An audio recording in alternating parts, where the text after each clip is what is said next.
政長官會向本會發表施政報告，請各位繼續站立，等行政長官進入會議廳。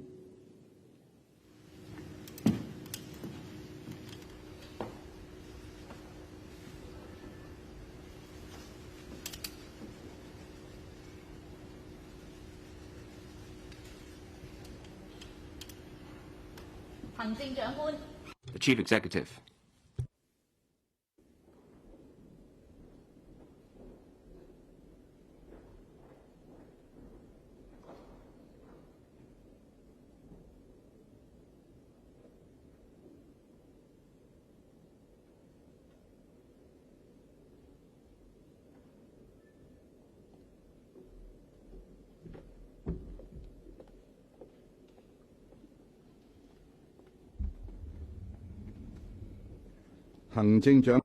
The Chief Executive will deliver the policy address to the Council. Chief Executive. President, members of the Legislative Council, members of the public. This is my fourth policy address. This year marks the conclusion of the National 14th Five-Year Plan period and the preparatory year for the 15th Five-Year Plan. This policy address serves as a roadmap for Hong Kong to strive for a vibrant economy, pursue development, and improve people's livelihood, accelerating our advancement from stability to prosperity. It also outlines a strategic plan for proactively align with national development strategies and achieve breakthroughs in forging a new landscape. My ultimate objective in governance is to improve people's livelihood with better housing for members of the public, higher income for workers, enhanced care for the elderly, and greater prospect for young people. The well-being of our people is intimately linked to the health of our economy, making economic growth the key driver of livelihood improvement. Growth creates job opportunities and wealth, which will in turn generate additional resources for public services, enabling the government to deliver more and better services. Improvement in people's livelihood will then spark new social demands that stimulate market development, further promoting economic growth. The economy and people's livelihood are mutually reinforcing. Each strengthens the other. Since taking office, I have been actively promoting reforms both within the government and in the wider community, thereby facilitating economic growth and improving people's livelihood. I have transformed and instilled in the government a culture that is result-oriented. We have been pressing ahead with the public housing production and introduced light public housing. 3 years ago, applicants for public rental housing, or PRH, waited an average of 6.1 years for a flat. The composite waiting time is now 5.1 years, a reduction of 1 full year. Over the same period, the median household income rose by $3,000, an increase of 11%. Since I assumed office, the economy has rebounded, turning from negative to positive and gaining momentum. This year's growth is projected at 2 to 3%. In the past 3 years, Hong Kong has moved up 1 place to become the 3rd-ranked global financial center and has climbed 4 spots to rank 3rd globally in overall competitiveness. In the last 2 years, we have risen 12 places to the 4th globally in talent competitiveness. Furthermore, Hong Kong is ranked 7th among the world's top 10 safest cities. The policy address this year is anchored in 2 pillars, the economy and people's livelihood. The Northern Metropolis is the new engine for Hong Kong's economic development and holds immense potential. I will accelerate its development and set up the Committee on Development of the Northern Metropolis under my guidance to formulate operational models for the various development areas therein. I will also expedite the development of the university town, streamline administrative procedures by removing barriers and easing restrictions, adopt safe, efficient, and cost-effective construction practices, and introduce dedicated legislation to fast-track the Northern Metropolis development. The government will attract and cultivate industries to create jobs and enhance productivity. Preferential policy packages will also be formulated to improve efficiency and flexibility in negotiations with enterprises that are establishing and scaling up operations, thereby creating more high-quality, high-income jobs and further boosting productivity. Under one country, two systems, Hong Kong enjoys the unique advantages of attracting overseas enterprises and assisting mainland enterprises to go global. In the past, we focused primarily on bringing in enterprises, achieving remarkable growth and success. The new opportunities ahead for Hong Kong, however, will come from helping mainland enterprises expand abroad. This rapid shift in opportunities reflects the reshaping of the global trade order, prompting mainland enterprises to shift from concentrating on a single market and towards proactively tapping into emerging markets. The government will leverage Hong Kong's strength as a platform for going global to reinforce the role of Hong Kong as an international center, capitalizing on our advantages in areas such as finance, trading, professional services, supply chain management, and professional networks, creating more jobs and higher income, further promoting the headquarters economy to unlock more business opportunities. We will also develop education, technology, and talent in an integrated manner and press ahead with the integrated development of culture, sports, and tourism, enabling the people of Hong Kong to live in a community with thriving economy and a vibrant culture.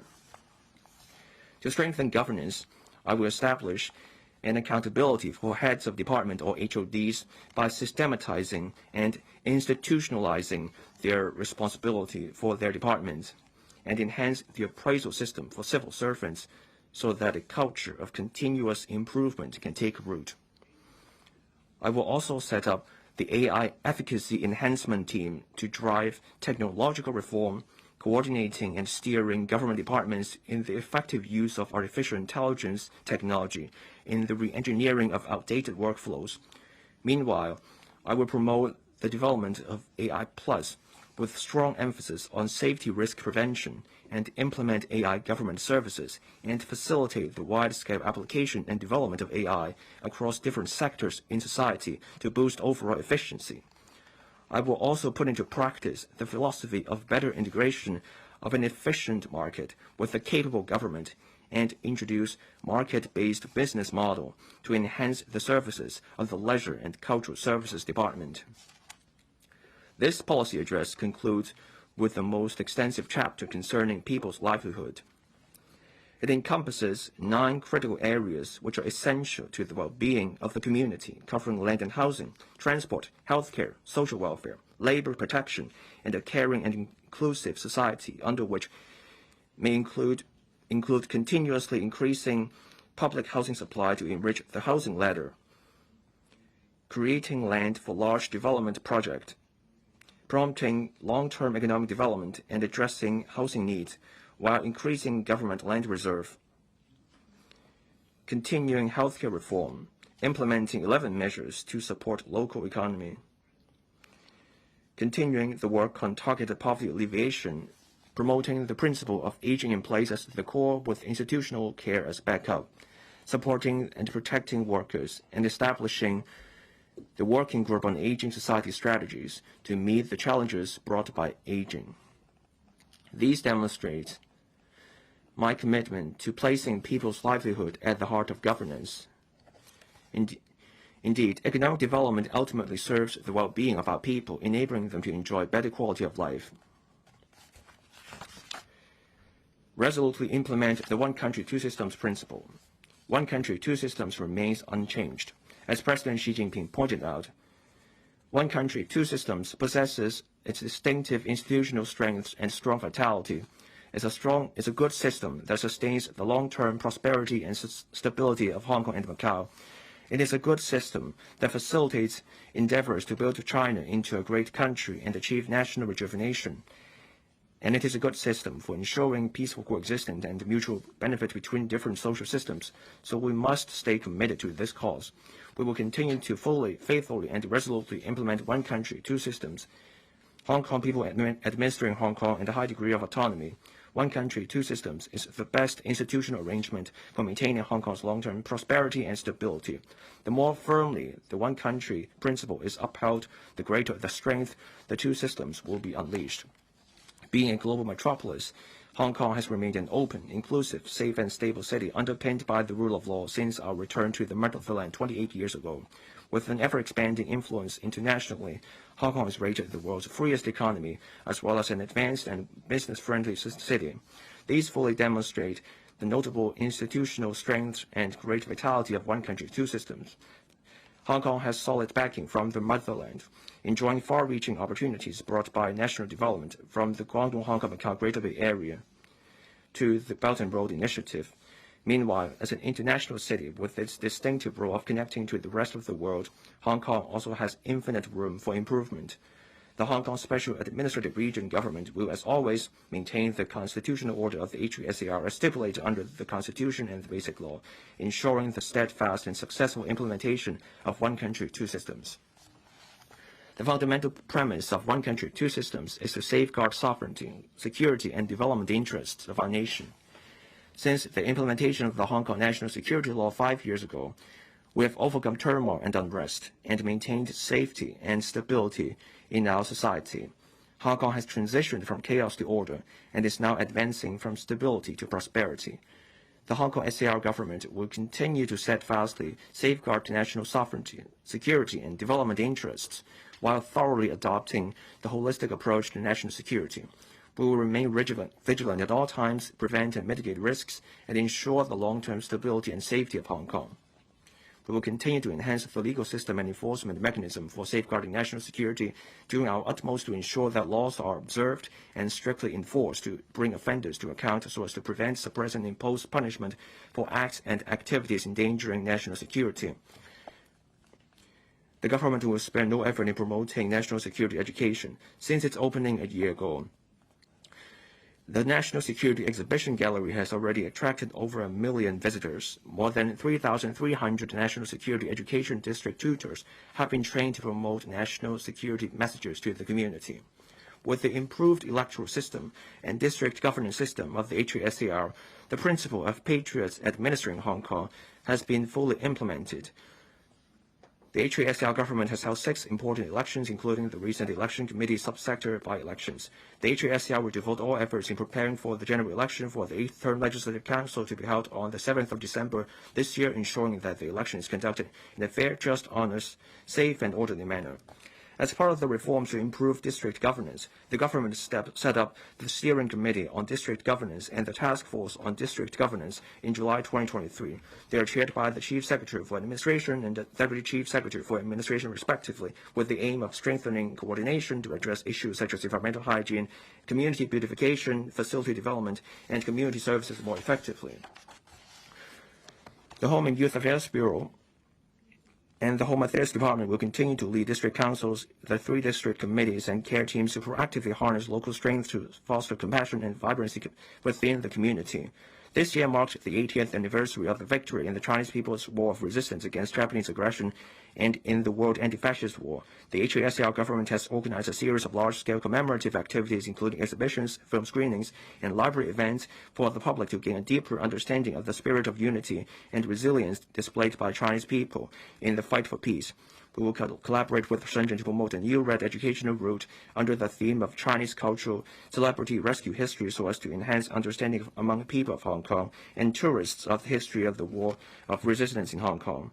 We will comprehensively review and conduct restoration and protection work on historic sites relating to the participation of the Communist Party of China in the War of Resistance in various districts, with a view to integrating them into tourism route and educational activities. The government will give full play to the role of the Chinese Culture Promotion Office. This includes curating the Chinese Culture Festival and exhibitions of the General History of China series as signature projects and spearheading the establishment of a museum to showcase the development and achievements of our country, as well as the Chinese Culture Experience Center. The office will also continue to launch a broad spectrum of community-oriented initiatives to promote Chinese culture. The government will promote patriotic education facilities in the mainland, making them the patriotic education basis of the HKSAR to encourage more students and young people to visit. We will establish close connection with patriotic groups to unite efforts in organizing more patriotic education activities. The Education Bureau will integrate our patriotic education into daily learning and teaching. We will popularize the Love Our Home, Treasure Our Country series of activities, continuously strengthen the Constitution and Basic Law Student Ambassadors Training Scheme, design itineraries for students to experience the founding history of our country, and conduct focused inspections on national education. We will also continue to provide professional development and activities for teachers and students that tie in with the updated national security education, promulgate the final version of the values education curriculum framework, and optimize the curriculum framework for the senior secondary Chinese history and history subject. Establish the heads of department accountability system. Since assuming office, I have been constantly taking forward reforms to build a result-oriented government. In the World Competitiveness Yearbook 2025, Hong Kong ranked second globally in government efficiency, reflecting well on Hong Kong's civil servants being an outstanding team and the reforms introduced by the current term government, alongside the concerted efforts of the civil service. Nevertheless, given the large number of executive departments and officers in the government, problems inevitably occur in individual departments.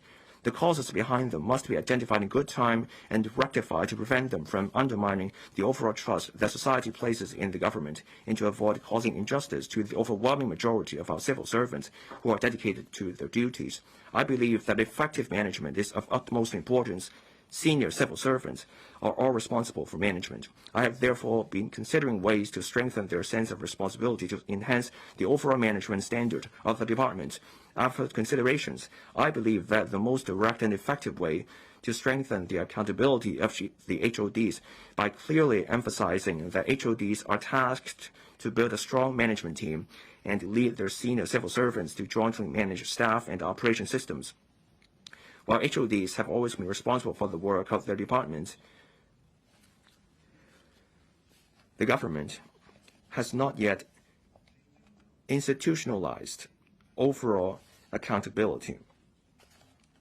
Establishing a heads of department accountability system, therefore, is of critical significance. The details are as follows. Aims. Establishing the HOD accountability system has the following primary aims. First,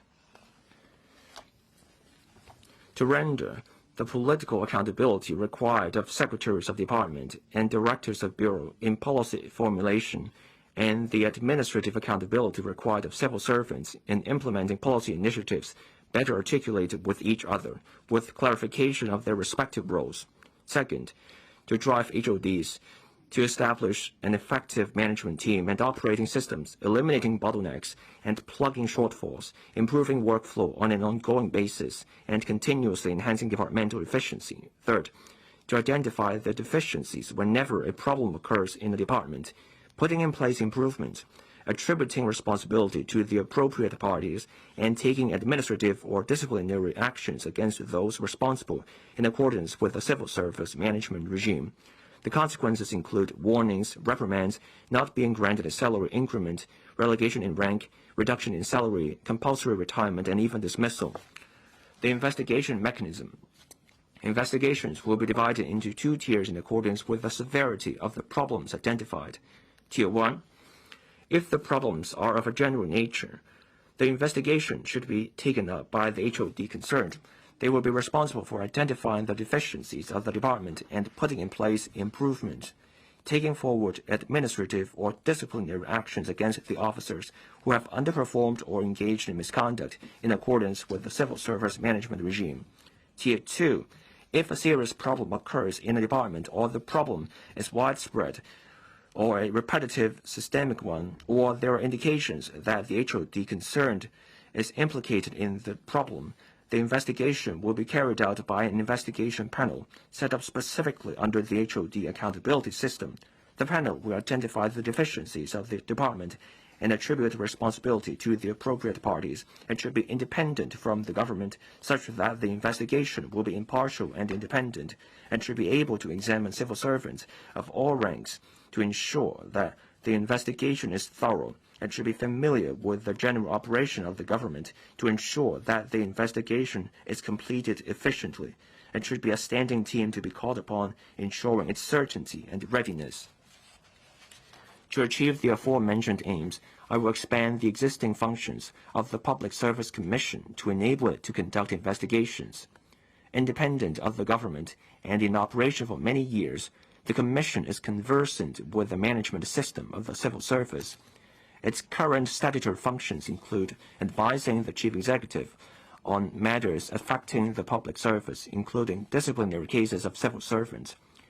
The existing functions of the Commission do not cover investigation.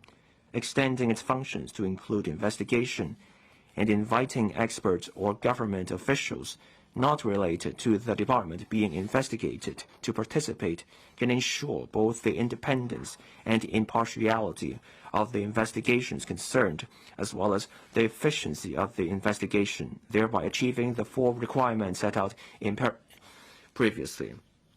The government will make subsidiary legislation under the Public Service Commission Ordinance to implement the above proposal.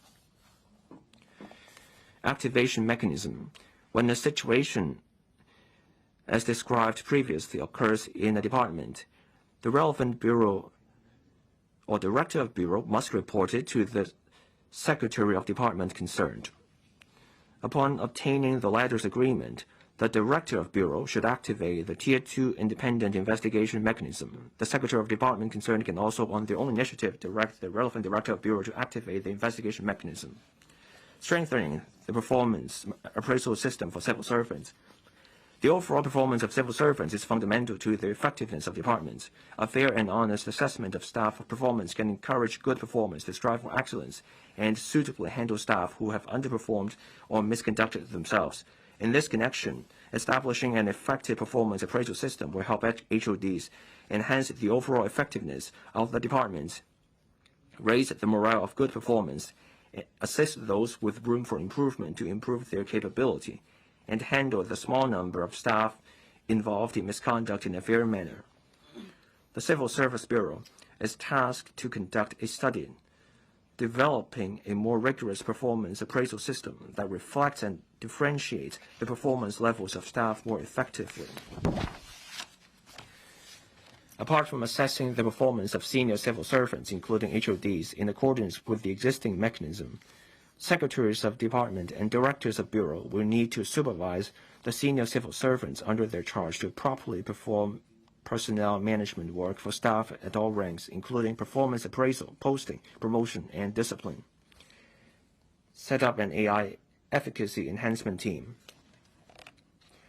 The application of AI in the work of the government can effectively enhance efficiency. The Census and Statistics Department, for example, has applied AI technology to examine trade data and to retrieve financial information from the financial statements and announcements of thousands of listed companies for statistical compilation. This has resulted in an exponential surge in efficiency. The 1823 services also use AI technology to recognize automatically voice inquiries from members of the public and help draft written responses, reducing about 30% of the processing time. To further enhance the efficacy of the government, I will set up the AI efficacy enhancement team to coordinate and steer government departments to, first, apply AI technology effectively to their work, second, explore process reengineering to keep pace with the times, and third, promote technological reform in departments to improve efficacy. The team will be led by the Deputy Chief Secretary for Administration, with the Secretary for Innovation, Technology and Industry and the Commissioner for Digital Policy serving as the Deputy Leader and Secretary General respectively. The team will also invite a representative from the private sector to serve as another Deputy Leader to bring in new perspectives and frontline market experience. The team will examine with government departments their need for reform, with priority given to departments with greater interface with the public. Departments may also initiate requests to the team for prioritized assistance in enhancing their efficacy or efficiency.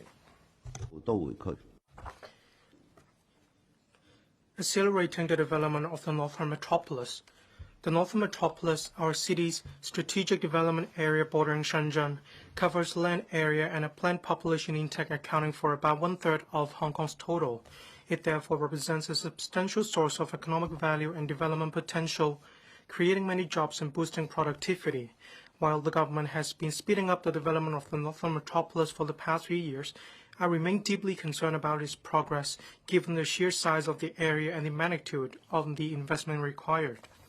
To further develop our economy and improve people's livelihood, we must speed up the North Metropolis development. Accordingly, I have decided to raise the level of decision-making by establishing the Committee on Development of the North Metropolis under my leadership. The committee will be tasked with streamlining administrative workflows and removing unnecessary barriers and restrictions. Embracing a new mindset, we will adopt safe, cost-efficient, and time-saving construction methods, materials, and equipment from different jurisdictions. We will also introduce dedicated legislation to accelerate the development of the North Metropolis. With the overall planning of the North Metropolis, it is now the optimal juncture to expedite the development of the area, bringing in industries and major projects. I will establish and chair the Committee on Development of North Metropolis, under which the following 3 working groups will be set up. 1 working group on devising development and operation models. Led by the Financial Secretary, the working group will formulate development and operation models for industry parks in the North Metropolis, taking into account the nature and scale. This will include setting up 1 or more dedicated companies or statutory or non-statutory bodies for various industrial parks, devising public-private partnership approaches such as the build, operate, transfer model. It will also explore shifting from highest bidder wins to industry-linked two-envelope approach for tendering. We will devise a range of financing schemes, including equity, bonds, government injections, and provision of land as a form of capital participation.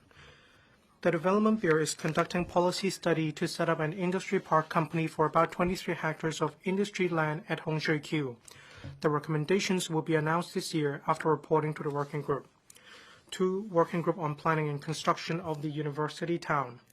Led by the Chief Secretary for Administration, the working group will study the development mode for the North Metropolis University town.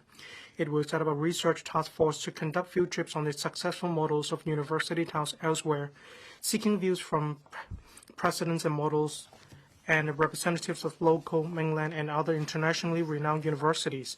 It will also explore the possible way forward to deeply integrate industry development with the academic sectors where Hong Kong has an edge, alongside the strategies for attracting leading universities and research institutes in the mainland and overseas to establish a base in Hong Kong. 3 batches of sites for the North Metropolis University town will be available for use in 2026 Hongshui-Q, 2028 Aotamei, and 2030 New Territories North Newtown respectively at the earliest. The working group will make recommendations on the positioning and vision regarding the development of these sites to devise a clear industry-led approach. The land in the Hongshui-Q Hajin New Development Area NDA, for example, will integrate with nearby high-end professional services as well as vocational and professional education and training facilities for joint development. The land in Yaotamei can dovetail with the overall innovation and technology INT development of Santin Technopole and Loop, among others, life and health technology industries, and to be used for joint development with the 3rd Medical School and an integrated medical teaching and research hospital. 3 working group on planning and development. Led by the Deputy Financial Secretary, the working group will be responsible for managing the end-to-end process from planning to implementation, coordinating and consolidating such aspects as planning, engineering, land, transportation, and environmental protection to promote industry anchoring, create job opportunities, and enhance productivity. A dedicated project supervision office will be set up under the working group to strengthen the coordination and supervision of the approval process, imposing time limits and phase reporting to accelerate progress. The government will streamline administrative procedures, removing barriers and restrictions. Relevant measures include 1. Introducing the fast-track processing system, adopting superior construction methods from different places, and integrate successful construction technologies, materials, and equipment from the mainland and overseas in a bid to reduce construction costs and time. 2. Implementing a phased development approach on a trial basis with reference to the mainland's 1.5 level development concept. Specifically, pilot low-density facilities such as retail, entertainment, and convention and exhibition facilities will be developed initially to attract businesses, bringing income and footfall to the area to create momentum before long-term development is rolled out. We will invite market feedback on such approach of phased development for the commercial sites in Hongshui-Q. 3. Adopting diverse models such as in-situ land exchange and large-scale land disposal to promote market participation and expedite development. 4. employing flexible land grant arrangements, encouraging enterprises to set up businesses and invest in the area. Such granted as tenancy instead of land lease may have a term exceeding 7 years to provide greater flexibility. Depending on industry policies, open tendering, restricted tendering, or direct land grants may be adopted. 5. Allowing landowners in the Northern Metropolis to voluntarily surrender land planned to be resumed by the government to offset the amount payable for in situ land exchange or large-scale land disposals in NDAs. This will promote market participation in the development. 6. Adopting a pay-for-what-you-build approach to reduce the cost of land premiums in the Northern Metropolis. In these modifications, subject to the condition of the land parcels involved, owners will be allowed to pay the required premium according to the actual build floor area and use rather than the maximum floor area based on the maximum plot ratio under the current planning regime. We will also consider allowing developers to pay land premium in phases according to the development scale. 7. Commencing a land use review for Ngau Tau to capitalize on the development potential brought by the Northern Link. We will consider a larger proportion of private housing in the area around Sha Po at Ngau Tau Station for development into an NDA, New Development Area. We will engage the Mass Transit Railway Corporation Limited, or MTRCL for short, to conduct the review, announcing its results next year. Where appropriate, we may also apply the above administrative measures to areas outside the Northern Metropolis.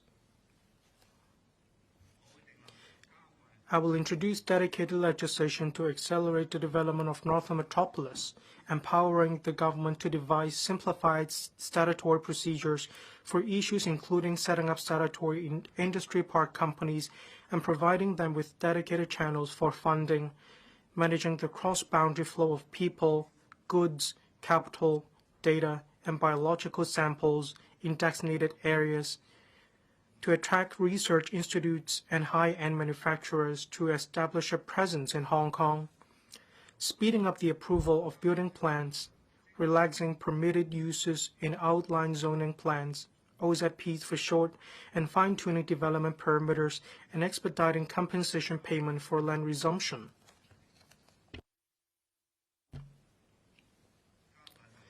Expedite the development of the loop. The He-Tao-Shenzhen Hong Kong Science and Technology Innovation Cooperation Zone, or the Cooperation Zone for short, is located on both sides of the Shenzhen River, comprising Shenzhen Park and Hong Kong Park. Leveraging the advantages of 1 Zone 2 parks, the Cooperation Zone will promote collaboration between the two parks in the development of INT.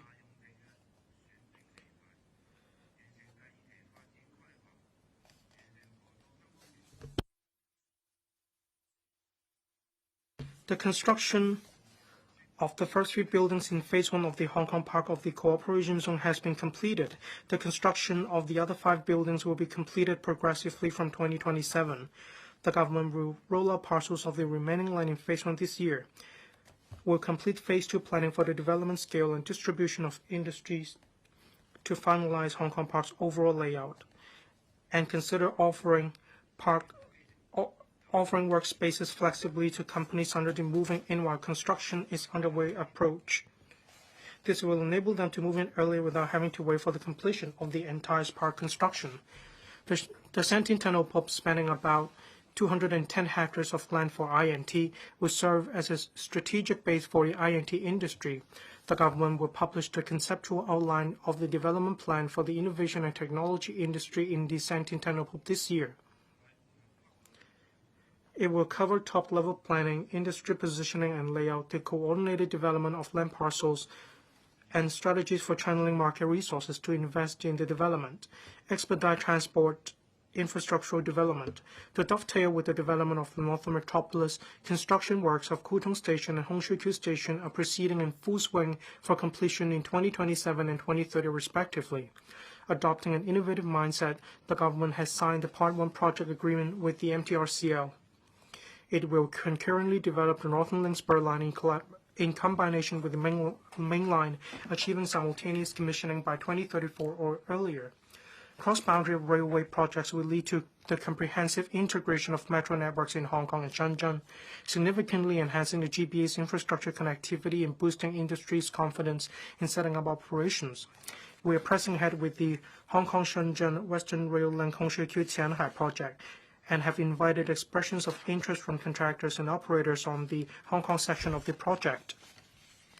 Industries are the cornerstone of economic development. The government will leverage market forces through enhanced measures such as flexible land grant arrangements, tax concessions, capital subsidies, and talent grooming, so as to drive industry development. The service industry accounts for a significant share of our economy. In response to an increasingly dynamic market environment and rapid technological change, the government will pursue structural upgrades of our industries. We will consolidate our traditional strengths in sectors such as financial and legal services while actively nurturing emerging ones, including advanced manufacturing, life and health technology, new energy, AI, and data science, to create more high-quality job opportunities, increasing people's income and enhancing overall economic efficiency. Formulate preferential policy packages to attract more enterprises. The Financial Secretary will lead the relevant policy bureaus, departments, and public organizations in formulating packages of preferential policies, including land grants, land premiums, financial subsidies, tax incentives to attract high-value-added industries and high-potential enterprises to set up in Hong Kong, thereby promoting high-quality development. The Office for Attracting Strategic Enterprises and Invest Hong Kong can use the policy packages flexibly during negotiations with enterprises on settlement details, then report to the Financial Secretary for approval. The government will also explore the establishment of a more flexible mechanism, including allowing the Chief Executive and the Financial Secretary to introduce tax incentives that comply with international standards. The government attaches great importance to fostering high-value-added advanced manufacturing using I&T and promoting new industrialization. The government will set up its efforts to nurture emerging industries locally and attract those from outside Hong Kong, promoting the diversified development of our economy. The government has reached an agreement of intent with a leading European aeronautic services company to operate in Hong Kong. The company will provide aircraft dismantling as well as recycling and trading services of high-value parts. This will drive the development of industries such as trading, insurance, financing, and leasing, creating new job opportunities through the sectors of value chain. The company will also collaborate with the Hong Kong International Aviation Academy to provide talent training in relevant professions, which will in turn consolidate Hong Kong's status as an international aviation hub.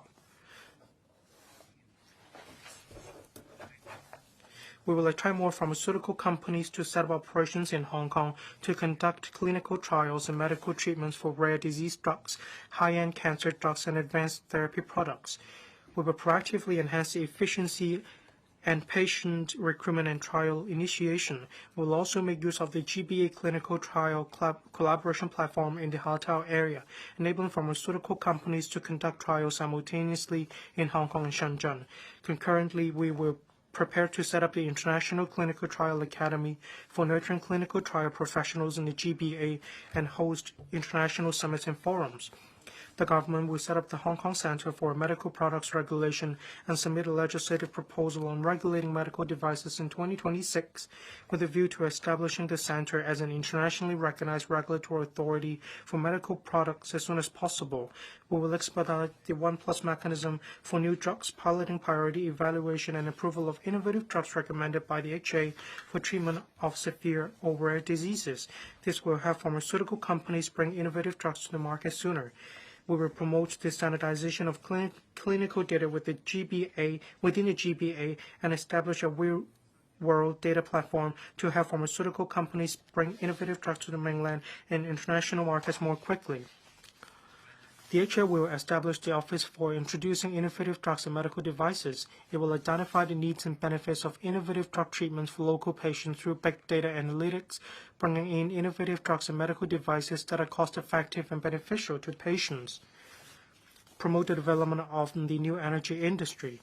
To meet the country's dual carbon targets, Hong Kong is working to achieve carbon neutrality before 2050, in which the new energy industry will play a crucial role.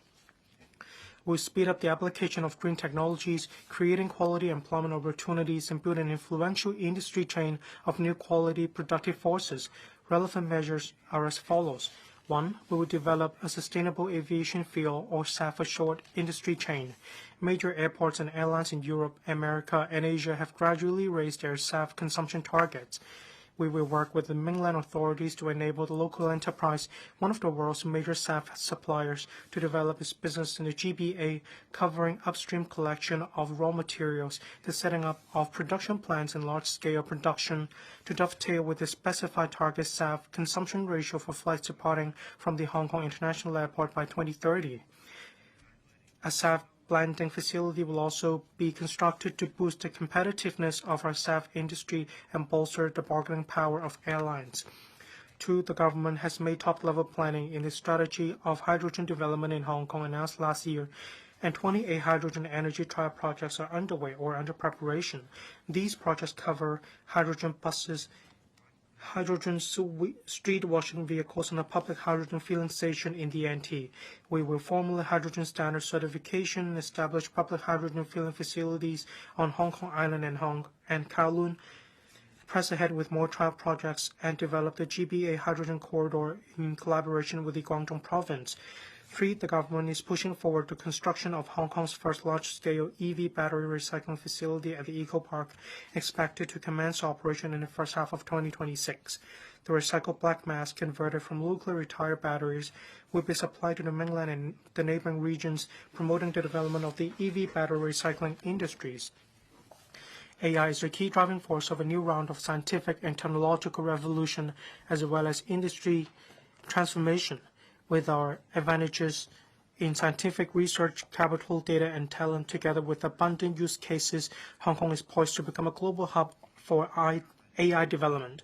We will set up the promotion of AI as a core industry for Hong Kong's development, guided by the strategy of strengthening infrastructure and promoting the application-oriented approach. We'll promote the development of AI Plus and facilitate an extensive and deep integration of AI across sectors in order to achieve industries for AI and AI for industries, while placing strong emphasis on safety risk prevention. The government has bolstered its efforts to nurture local and attract overseas and mainland AI professionals. Relevant measures include setting up the Air at Inno Hong Kong Research Cluster that pulled over 1,000 experts, combined with nearly 1,000 AI companies that have gathered in our I&T parks. This helps to enhance our AI R&D capabilities and lay the foundations for wide-ranging AI applications. The government earlier announced the launch of the $3 billion Frontier Technology Research Support Scheme. It will help funded universities to attract international top-notch scientific researchers in AI and other fields to Hong Kong to spearhead basic research in frontier technologies. The scheme will invite applications soon. We've also earmarked $1 billion for the establishment of the Hong Kong AI Research and Development Institute in 2026 to facilitate upstream AI R&D, the midstream and downstream R&D outcome, and the expansion of use cases. Hong Kong has developed full-fledged financing channels covering angel investment, venture capital, private equity funds, patient capital, and IPOs, effectively linking capital and quality projects around the world. The Hong Kong Investment Corporation Limited, Hong Kong IC, as the patient capital institution wholly owned by the government, has invested in a number of AI enterprises engaging businesses in fields such as AI LLMs, cloud computing, and AI drug development. It will continue to support the development of the AI industry through developments. Hong Kong will further capitalize on the advantages under one country, two systems, and promote the early establishment of a compliant and secure mechanism for cross-boundary flow of mainland data to Hong Kong Park for scientific research purposes, supporting AI application testing and innovation. With the establishment of the Cyberport's AI Supercomputing Center and the government's launch of the AI subsidy scheme, we put up for tender a site of about 10 hectares at Sandy Ridge in the North District this year for the development of a data facility cluster. It will provide advanced computing power facilities, promoting the development of data and AI industries. The development of AI must be steered by safety and driven by application. The government attaches great importance to the governance and risk management of AI applications. Information systems of the government and public organization must undergo repeated testing, audits, and continuous monitoring to ensure security. Meanwhile, the widespread application of AI can create greater value to our society. Under the leadership of the AI Efficacy Enhancement Team, the government will promote AI applications in government services. The Digital Policy Office will roll out various AI applications in respect of data analysis, customer service, and document processing to promote extensive application in departments while ensuring security and controllability. The departments will also develop their own AI solutions. Examples include using AI to help the public to make non-emergency reports to the police and by voice messages, and expedite the vetting and approval of transport licenses, enhance traffic management by diverting traffic flow according to real-time data, bringing convenience to members of the public by providing the AI system for users of the IM Smart and the digital corporate ID platforms to answer inquiries and offer personalized services, as well as to recommend suitable funding schemes and public service support for enterprises, especially SMEs, render care support through an AI chatbot to give carers more convenient access to information, improve the accuracy of histopathological and cytological analysis by introducing digital pathology technology and the application of AI, and enhance patient care efficiency, hospital management, and service quality by promoting the application of generative AI in clinical workflows.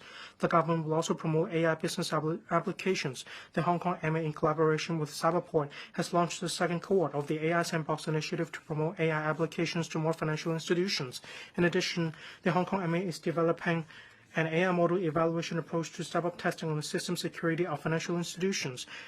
The Development Bureau will provide subsidies to encourage the application of AI in private sector construction works. The DOJ will also establish an interdepartmental working group to review the legislation needed to support a wider application of AI. Integrating into the overall national development. As the world's second-largest economy, our country contributes more than a third of the global economic growth, representing the greatest opportunity for Hong Kong's development. We will fully integrate into the overall national development, capitalizing on national strategies such as the GBA and high-quality cooperation under the PNR initiative. In addition, this year is the preparatory year for the National 15th Five-Year Plan. Leveraging Hong Kong's unique advantages, we will contribute to the national development and deepen international exchanges and cooperation by connecting with the mainland and the world. We will also attract more enterprises to use Hong Kong to expand overseas, thereby creating business opportunities and economic returns. China's external direct investment exceeded 1 trillion RMB last year, underscoring the growing global demand for made-in-China products. Mainland enterprises are accelerating their pace to go global. With a shift in strategic focus, mainland enterprises are proactively exploring emerging markets. The government will capitalize on the advantages of Hong Kong as an export platform to unlock new areas of economic growth. Mainland enterprises are going global can establish corporate treasury centers and regional headquarters in Hong Kong for cross-boundary settlement, remittance, financing, and related functions. They can also tap Hong Kong's professional high-value-added supply chain services in fields such as accounting and law to help them explore overseas markets. In addition, they can leverage Hong Kong's strengths in marketing to connect with global buyers and build international brands. In last year's policy address, I announced that we will develop Hong Kong into a high-value-added supply chain service center, attracting more enterprises to establish a presence in Hong Kong and expanding our headquarters economy. In 2024, Hong Kong was home to more than 1,400 regional headquarters of non-local enterprises, over 300 of which were from the mainland. I will establish a one-stop platform by mobilizing Hong Kong's overseas offices, including those under Invest Hong Kong and the Hong Kong HATDC, as well as the Hong Kong offices in the mainland, and set up the task force of supporting mainland enterprises in going global to encourage mainland enterprises to use Hong Kong in expanding their businesses overseas. The Secretary for Commerce and Economic Development will steer the work of Go Global Task Force and coordinate various bureaus, departments, and agencies in formulating proposals for enterprises looking to go global. The details are as follows. The HAMA will encourage the banking sector, especially banks in the mainland, to establish regional headquarters in Hong Kong, where Hong Kong's strengths can help them expand into markets such as Southeast Asia and the Middle East. We will also attract more mainland enterprises to establish corporate treasury centers in Hong Kong. The HAMA has signed a memorandum of understanding with the Public Investment Fund of Saudi Arabia to establish a $1 billion new investment fund. The HAMA will collaborate with organizations such as the Hong Kong Association of Banks and other organizations to lead delegations of banking representatives and SMEs to tap business opportunities in Southeast Asia. The government will leverage the strength of Hong Kong's exhibition industry and consolidate our position as an ideal platform for mainland brands to go global. We will also promote the development of carbon audit services to assist enterprises going global. The government will assist the local media to expand their network beyond Hong Kong, telling good stories of Hong Kong. We will actively invite the Asian Infrastructure Investment Banks to set up an office in Hong Kong, the Hong Kong Stock and Clearing Limited. The Hong Kong Exchanges and Clearing Limited will also deepen cooperation with Southeast Asian exchanges, attracting Southeast Asian issuers to seek secondary listings in Hong Kong and encouraging asset management companies to issue products in the local market. The Belt and Road Office will coordinate local public organizations and institutes to help train the personnel of Belt and Road countries. It will also strive for more opportunities to match commercial projects in Belt and Road markets.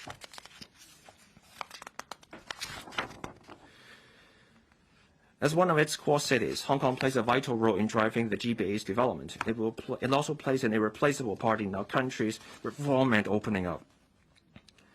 The government will continue to take the lead in dovetailing with national strategies and integrating into the country's overall development in a more proactive manner. We will strengthen mutually beneficial cooperation with Guangdong and Macau and deepen coordinated development.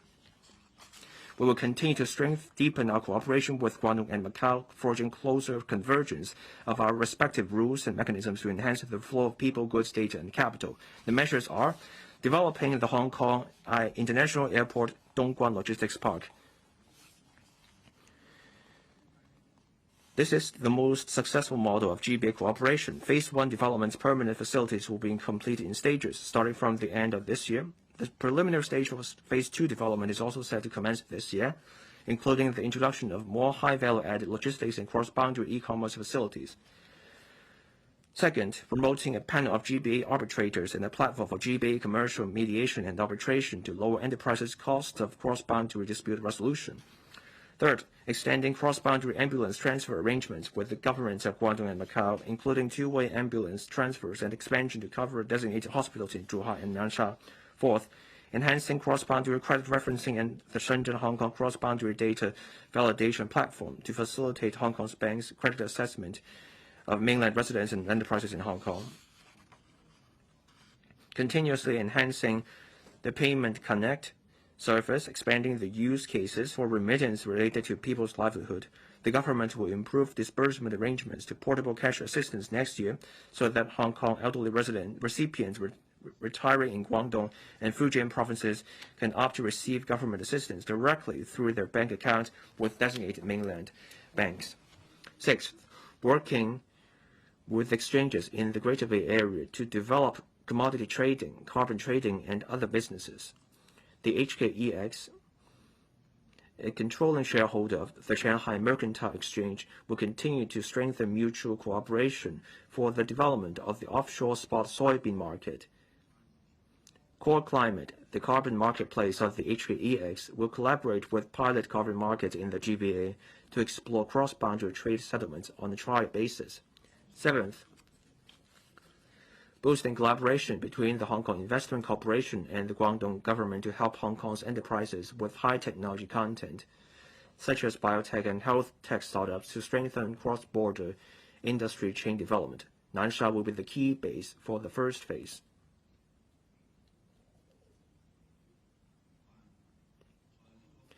Eighth, the Financial Services and the Treasury Bureau is working with Shenzhen and Shanghai to promote digital finance development and support deeper integration of technology and finance between Shenzhen and Hong Kong. Measures are expected to be announced later this year. Consolidate Hong Kong's status as an international hub. International Financial Center. Hong Kong has reclaimed its third-place position in the Global Financial Centers Index ranking. Building on this momentum, we will harness the asset reallocation wave of global investors to cement our status as an international financial center. Our strategy will deepen the equity market. The Hang Seng Index rose by more than 20%, with the average daily turnover reaching $250 billion, nearly double that of last year. The cumulative amount of funds raised through IPO proceeds exceeded $130 billion. We will leverage the technology enterprises channel to assist mainland technology enterprises in raising funds in Hong Kong, strengthening financial support for our nation's development as a science and technology powerhouse. We will also work on the weighted voting rights structure, explore shortening the stock settlement cycle to T+1, encouraging more overseas companies to seek secondary listing in Hong Kong, support China concept stock markets to return from overseas with Hong Kong as the preferred destination, and press ahead with the inclusion of an RMB trading counter under Stock Connect southbound trading for Hong Kong stocks. The government will further consolidate Hong Kong's position as a bond market hub. These measures include enhancing financial infrastructure, including the collaboration between Hong Kong MA's CMU on the Clear and the HKEX, to explore centralized management and the cross-collateralization of assets, such as share and bonds by investors on a single market, with a view to fostering interplay between various mutual market access mechanisms. We will also establish connections with markets such as Switzerland and the United Arab Emirates, and promote the use of offshore Chinese government bonds as collateral in different clearing houses to further enrich the use cases of RMB assets. The Securities and Futures Commission is also studying the feasibility of an innovative electronic bond trading platform built and operated by market participants. It is also promoting the establishment of a commercial repo market and a central counterparty regime in Hong Kong to improve market liquidity. Second, continuing our discussions with relevant mainland institutions on introducing offshore treasury bond futures in Hong Kong, expand the variety of interest rate derivatives under Swap Connect, promote the development of over-the-counter derivatives, and explore the launch of the cross-boundary RMB repo business in collaboration with the mainland in due course. Third, stepping up market outreach efforts by the SFC, the HKMA, and the HKEX to encourage more enterprises to issue corporate bonds in Hong Kong, attracting capital from around the globe to participate in our bond market. Fourth, the SFC and the HKMA will set out relevant details of these measures in the fixed income and currency roadmap to be published. To enhance the liquidity and global reach of the offshore RMB market in Hong Kong, the HKMA will make use of the currency swap agreement with the People's Bank of China and introduce an RMB business facility, providing enterprises with the longer-term RMB financing required for trade, daily operation, and capital expenditure, so as to support the use of RMB in the real economy. It will also continue to explore diversified channels for cross-boundary capital acquisition, so as to provide a stable source of RMB funds for the market at a relatively low cost. The HKMA will also explore measures to facilitate foreign exchange quotations and transactions between RMB and other regional currencies in Hong Kong. The government will issue more RMB bonds and consider settling government expenditure in RMB under suitable circumstances. International gold trading market. I have accepted the recommendations of the working group on promoting gold market development. The FSTB will implement the measures. These measures include supporting the Airport Authority Hong Kong and financial institutions to establish Hong Kong's gold storage facilities with a target gold storing capacity of over 2,000 tons in 3 years, for propelling Hong Kong into a regional gold reserve hub. Second, encouraging gold traders to set up or expand refineries in Hong Kong, and exploring with the mainland the feasibility of processing supplied materials in the mainland to produce refined gold for exporting to Hong Kong for trading and delivery. Third, establishing a central clearing system for gold in Hong Kong to provide efficient and reliable clearing services for transactions of gold in compliance with international standards, and inviting the participation of the Shanghai Gold Exchange to prepare for mutual market access with the mainland in the future. Fourth, offering a greater variety of gold investment vehicles by assisting issuers in issuing gold funds and supporting the development of new investment products such as tokenized gold. Fifth, supporting the setting up of a trade association for the gold industry with a view to establishing an exchange platform with the government and regulators, stepping up promotional efforts and attracting more Belt and Road clients while strengthening talent training. The International Board of the Shanghai Gold Exchange has set up its first offshore delivery vault in Hong Kong and launched new contract for delivery in Hong Kong. We will continue to promote collaboration between the gold market of the two cities. To encourage the participation of insurance funds in infrastructure financing, the government will amend the legislation next year to lower capital requirements for infrastructure investment and provide concessions for local projects. We will also promote the development of exclusive captive and reinsurance business in Hong Kong, encouraging the market to introduce more insurance products, such as those related to cross-boundary elderly care, cross-boundary driving, and low-altitude economy. In the next few years, Hong Kong is expected to become the world's largest cross-boundary wealth management center. We will further enhance the preferential tax regimes of funds, single-family offices, and carried interest to attract more funds to establish a presence in Hong Kong. The SFC will actively promote the inclusion of real estate investment trusts or REITs under mutual market access to increase the liquidity of REITs in the mainland Hong Kong. We will also facilitate the enhancement of the qualified foreign limited partnerships mechanism, in particular by collaborating with Shanghai and Shanghai to attract more foreign capital to the mainland's private capital market. The HAIC will nurture local private equity and hedge fund institutions with good potential through direct or co-investment. Currently, applicants of the new capital investment entrance scheme are required to invest at least $30 million in Hong Kong. Among such investments, the maximum amount of investment in real estate, residential and non-residential, to be counted towards the scheme is $10 million. The scheme will be enhanced, raising the maximum amount of investment to be counted from $10 million to $15 million for the purchase of non-residential properties with no transaction price threshold. As for the purchase of residential properties, the investment to be counted will continue to be capped at $10 million. But the transaction price threshold will be lowered from $50 million to $30 million. The HKMA will continue to take forward project ensemble, including encouraging commercial banks to introduce tokenized deposits and promoting live transactions of tokenized assets, such as the settlement of tokenized money market funds with tokenized deposits. It will also assist the government in regularizing the issuance of tokenized bonds and encourage banks to strengthen risk management through the supervisory sandbox. We're implementing a regime for stablecoin issuers and formulating legislative proposals regarding licensing regimes for digital asset dealing and custodian service providers. The SFC is studying the possibility of offering a wider range of digital asset products and services to professional investors with the prerequisite of a sufficient investor protection in place. The SFC will also introduce automated reporting and data surveillance tools to build a line of defense against risks associated with digital assets in Hong Kong. In 2022, the HKEX launched Core Climate, an international carbon trading platform and the only voluntary carbon credit trading platform in the world offering settlement in Hong Kong dollars and RMB. In the future, we will deepen pilot collaboration with the GBA carbon market.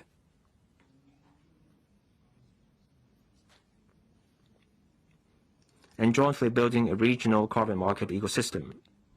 Working with relevant mainland regulatory departments and authorities, the government will also study issues surrounding the country's participation in the international carbon market, including the formulation of voluntary carbon credit standards and methods, as well as the registration, trading, and settlement of carbon emission reduction. Trading is the second largest industry in Hong Kong after finance, contributing 15% of the gross domestic product. Last year, the value of trade was 3.6 times of the GDP, ranking 30 in the world.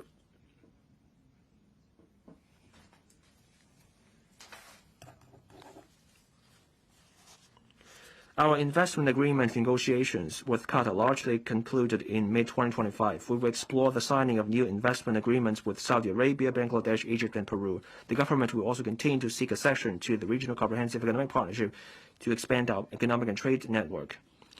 I will establish the Economic and Trade Office in Kuala Lumpur this year to deepen economic and trade promotion in the Association of Southeast Asian Nations and neighboring countries, and also expand the ETO coverage of Latin America and Central Asia.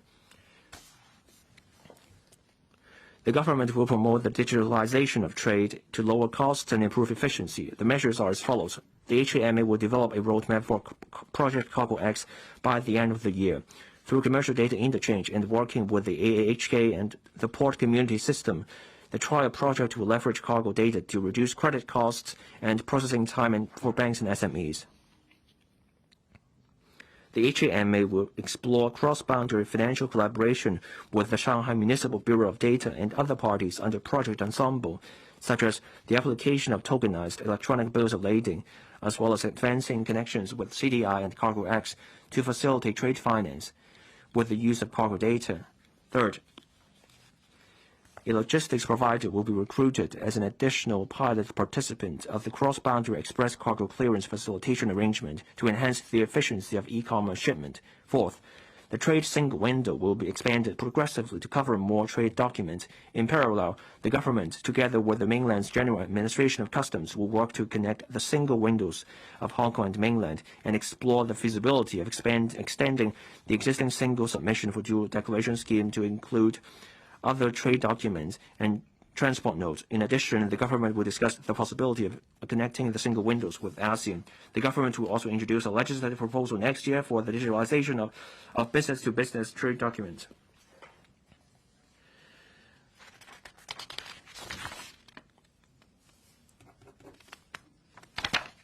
We will continue to follow the direction set out last year to foster the development of a commodity trading ecosystem in Hong Kong. The measures are as follows. We will support the sector in setting up more approved warehouses, having obtained the approval of the London Metal Exchange, a wholly owned subsidiary of HAEX, on the establishment of 8 delivery warehouses in Hong Kong. We will provide half-rate tax concessions for commodity traders who set up businesses in Hong Kong. We will enhance the process of international commodity trading through financial innovation, including testing the use of technology like electronic bills of lading and tokenized deposits in a collaboration between the HAMA and Banco Central do Brasil to facilitate trade. Fourth, deepen connection with the Guangzhou Futures Exchange and other commodity markets in the mainland. Contributing to the internationalization of our country's commodity market. The government will set up the Strategic Committee on Commodities, led by the Financial Secretary. It will bring together industry representatives with the aim of strengthening the top-down design and long-term strategy of our commodity policy. Hong Kong is one of the busiest ports in the world. Being a leading catch-up port renowned for its fast customs clearance and high efficiency, underpinned by a maritime service ecosystem with more than 1,200 companies, Hong Kong is ranked 4th among the world's international shipping centers. The government will expand the cross-provincial freight transport network, build a commodity ecosystem, drive the port's green transformation and digitalization, and better harness our advantages in high-value added maritime services. We're actively extending Hong Kong's cargo sources, promoting intermodal cargo transport from the mainland's inland provinces and cities to international markets through Hong Kong via rail, sea, land, and river. At present, cargo originating from Chongqing and Chengdu can be sent by sea rail intermodal service to Yantian Port in Shenzhen or Beibu Gulf in Guangxi, then transshipped to the Kuaiting container terminals by feeders or daily liner service. This fully leverages the complementary strengths of the ports concerned, achieving mutual benefits.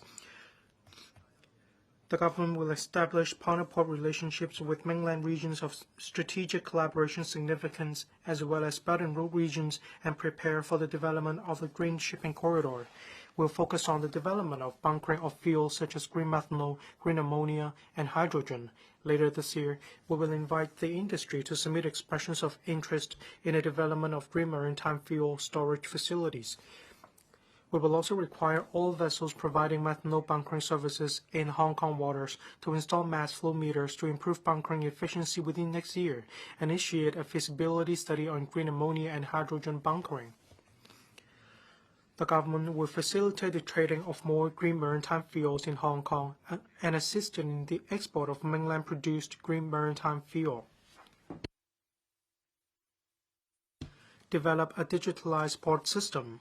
The port community system, to be launched in January next year, will provide cargo tracking function and connect sea, land, and air transport networks, bolstering trade and capital flows digitally.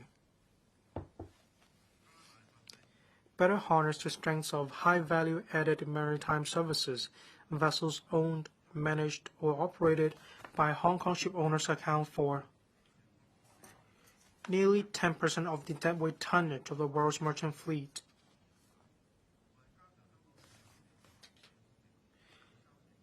To strengthen the Hong Kong's leading position in high-value added maritime services, the government will amend the Merchant Shipping Registration Ordinance next year to render the registration processes more flexible and digitalized. We will also step up promotion of tax concessions and enhance the marine insurance business. The government and the Insurance Authority, IA, are engaging the industry in establishing a dedicated marine risk pool to enhance Hong Kong's underwriting capacity for both local and mainland markets. The Hong Kong Maritime and Port Development Board, set up in July this year, assists the government in formulating more outgoing and comprehensive overseas and mainland promotional strategies, as well as policies for the overall development of the maritime industry with key areas identified for research. To consolidate Hong Kong's position as an international logistics hub, we will release the findings of the planning study on the development of modern logistics clusters in Hongshikyu, Hachun, NDE this year. We will invite expressions of interest from the industry next year and draw up tender conditions. International Aviation Hub. Connecting with more than 200 destinations worldwide, Hong Kong saw an increase of over 60% in the number of passenger and cargo flights over the past 2 years. We will continue to leverage the opportunities brought by the three-runway system and the Hong Kong IA and increase the number of long-haul and transit routes.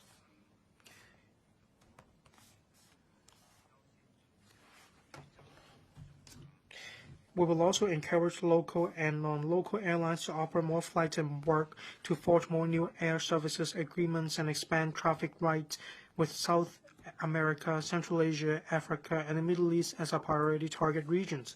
Starting in October, we will expand exemptions from the air passenger departure tax to include passengers traveling to Hong Kong for transit by sea or land. The AHK will also expand the city terminal network in the mainland and improve land transport connections under Fly via Zhuhai, Hong Kong, extending the service to more mainland cities. The construction of Asia World Expo Phase 2 has started and it's expected to complete soon. The AHK will invite expressions of interest in the development of a yacht bay and its ancillary facilities early next year. The facilities will be completed in phases starting in 2028. The AHK is also working on the creation of an ecosystem for the arts industry, the opening of a jet fresh market for fresh gourmet products, and more. The Hong Kong IA has been ranked the world's busiest cargo airport for the 14th time since 2010. The AAHK will continue to leverage the advantages of the three-runway system to increase cargo throughput. In parallel, it is moving ahead with the construction of a logistics park in Dongguan to boost the use of Hong Kong air cargo services for transporting goods to and from the mainland. Hong Kong maintains a robust legal system highly aligned with international standards and is also the only place in the world implementing a bilingual common law system in both Chinese and English. We step up the promotion of legal services in Hong Kong and deepen our mediation culture, reinforcing our positions as an international legal hub and the capital of mediation. The International Organization for Mediation, that is IOMED, fulfills the mission of using mediation as one of the peaceful means to maintain international peace and security as stipulated in the Charter of the United Nations. Headquartered in Hong Kong, it reflects the importance that the central government attaches to Hong Kong and the confidence of the global community in the city's development. It will also strengthen Hong Kong's positioning as a center for international legal and dispute resolution services. The government fully supports the work of the IOMED and will organize international conferences, professional training, internships, and other programs to help Hong Kong young people and legal professionals work with the IOMED, nurturing more international mediation professionals for Hong Kong. The DOJ will construct the Hong Kong International Legal Service building adjacent to the IOMED headquarters. The building will house facilities such as the headquarters of the Hong Kong International Legal Talents Training Academy, as well as international legal and dispute resolution services institutions. The Deputy Secretary for Justice is tasked to promote Hong Kong's legal services and will work with other professional service sectors, such as accounting and finance, to support mainland enterprises wishing to expand overseas. We will continue to take forward the pilot scheme on sports dispute resolution, and a pilot scheme on community mediation. It will also strengthen the accreditation and disciplinary systems for the mediation profession and step up promotion of Hong Kong's arbitration services while studying the need to amend the arbitration ordinance. Promote the integrated development of education, technology, and talents. The integrated development of education, technology, and talents is a foundational and strategic pillar for progress in a new era. It enables Hong Kong to build rich talent resources, knowledge reserve, and capacities for scientific and technological innovation, thereby enhancing our competitiveness. We will accelerate construction of the Northern Metropolis University Town, promote the study in Hong Kong brand, develop universities of applied sciences, and propel our city towards becoming an international hub for post-secondary education and high-caliber talents. We're committed to enhancing the quality of education in Hong Kong. And at present, we're providing 15,000 quotas for local undergraduate students. We will not reduce this quota in order to ensure the present situation remains unchanged.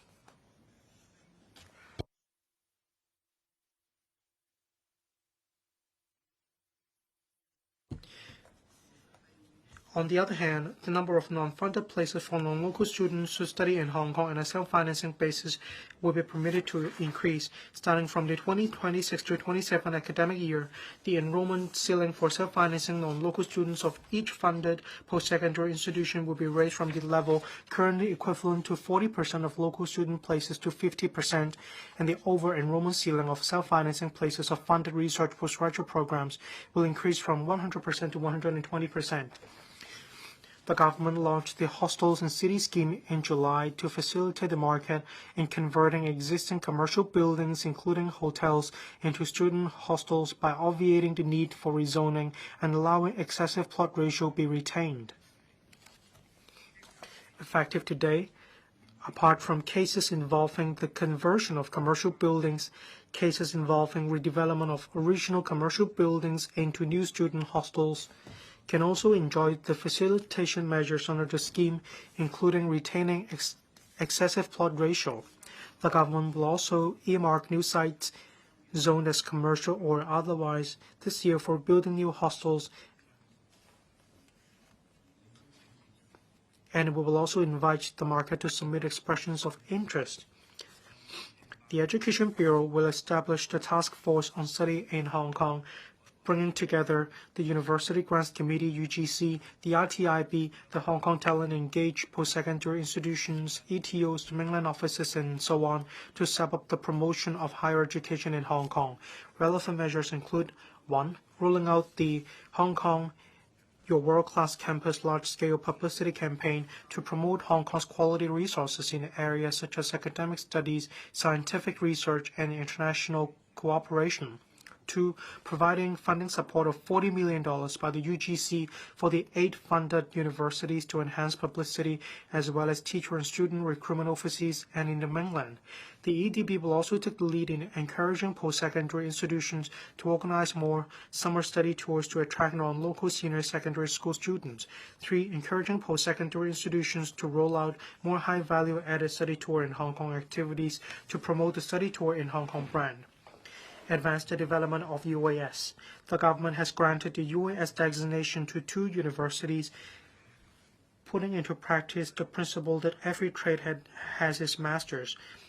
We will encourage UAS to deepen collaboration with leading enterprises in the mainland and overseas, fostering industry education collaboration and joint operation.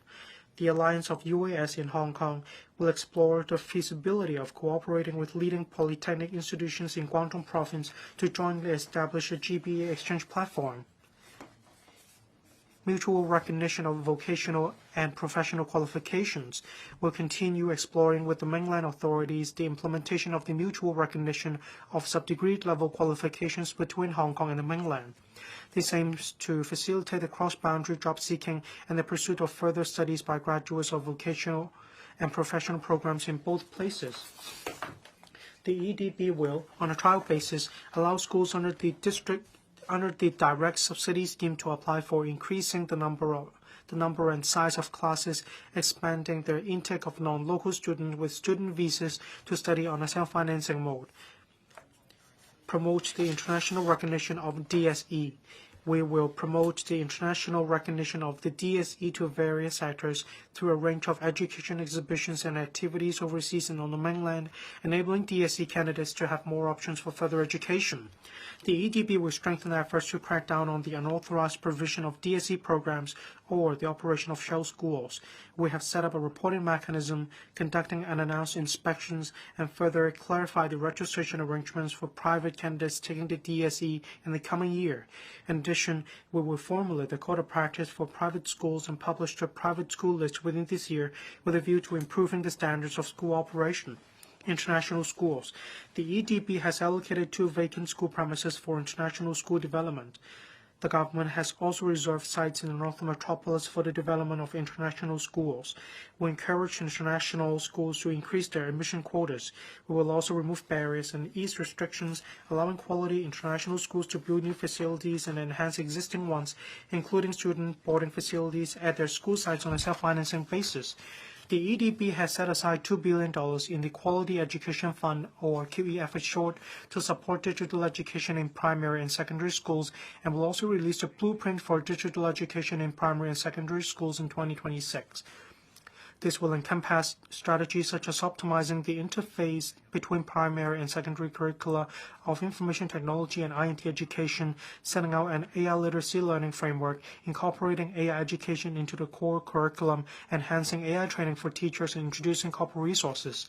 The QEF will introduce a new stage of the dedicated funding program for publicly funded schools, under which the cumulative funding ceiling for publicly funded schools and eligible kindergartens will be raised to enhance the quality of education. Schools will also encourage to strengthen promotion in areas such as values education, financial education, and entrepreneurial spirit through various funding programs.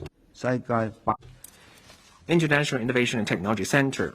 Hong Kong ranked 3rd globally in technology in the World Digital Competitiveness Ranking. The Shenzhen-Hong Kong-Guangzhou cluster ranks 1st in the 2025 Global Innovation Index ranking of the world's top 100 innovation clusters. With 3 major INT parks and 5 key R&D institutions as the framework, we will propel INT development, pool global talent, and make full use of Hong Kong's R&D platform. The ITIB is taking forward the setup of 2 pilot lines by the Hong Kong Microelectronics Research and Development Institute, speeding up the development of new industrialization. The government will provide industry-ready use cases and adopt the scenario-based investment approach. It will also facilitate leading or influential INT companies to develop businesses in Hong Kong. The measures include expediting the development of the 3rd InnoHK research cluster with the focus on sustainable development, energy, advanced manufacturing, and materials. The R&D centers under the cluster will be established in the first half of 2026. Second, relaxing the application threshold for the new industrialization acceleration scheme by lowering the minimum total project cost from $300 million to $150 million, and providing funding on a matching basis for the employment of relevant technical personnel. We will also consider providing necessary support measures for individual enterprises. Third, launching the INT Industry-Oriented Fund in 2026 to 27, the government will endeavor to channel market capital to invest in emerging and future industries of strategic importance, supporting people-oriented scientific research. During my research to Hangzhou's 6 little dragons in Zhejiang, I was aware of a new technology that enables a breakthrough benefiting people with amputations. Prostheses incorporating new RNG technologies are embedded with sensors that can detect neural signals transmitted from muscles to control prosthetic muscles without having to implant any device or wiring. With some training, wearers of these prostheses are able to perform daily activities such as writing or playing musical instruments. The government will support people-oriented scientific research through the Innovation and Technology Fund to introduce prostheses built with new R&D technologies.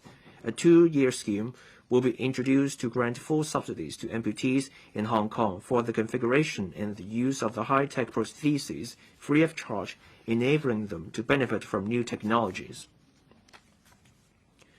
promoting the development of a low-altitude economy ecosystem. The government will forge ahead with building a competitive low-altitude economy ecosystem to propel Hong Kong as an hub for innovative low-altitude applications. We will formulate, or rather improve, civil aviation legislation and regulatory framework, including formulating dedicated legislation for unconventional aircraft weighing over 150 kilograms to lay the foundation for developing the standardization of the low-altitude economy. Second, we will enhance core infrastructure facilities by designating spectrum by the end of the year, as well as facilitating early planning and deployment of facilities such as vertiports, air route networks, satellite positioning, three-dimensional spatial data systems, and a smart low-altitude traffic management system. We will encourage higher education institutions and enterprises to make use of existing funding schemes,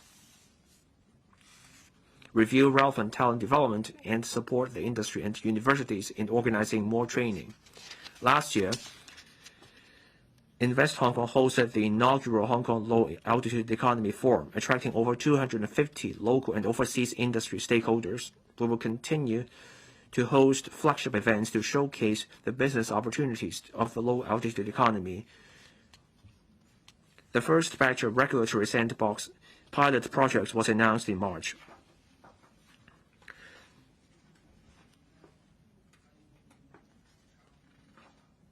The more mature applications will be regularized, and we will roll out the advanced low-altitude economy regulatory sandbox X Extra. Pilot projects will cover application scenarios that are technically more complex, such as cross-boundary routes and passenger-carrying low-altitude aircraft. The insurance industry has set up a task force to develop low-altitude economy insurance products for various application scenarios, drawing reference from the data of the government's regulatory sandbox. The IA will forge closer ties with the industry to meet demands. Promoting the development of aerospace science and technology and support space economy. Our country has designated commercial aerospace as a strategic emerging industry.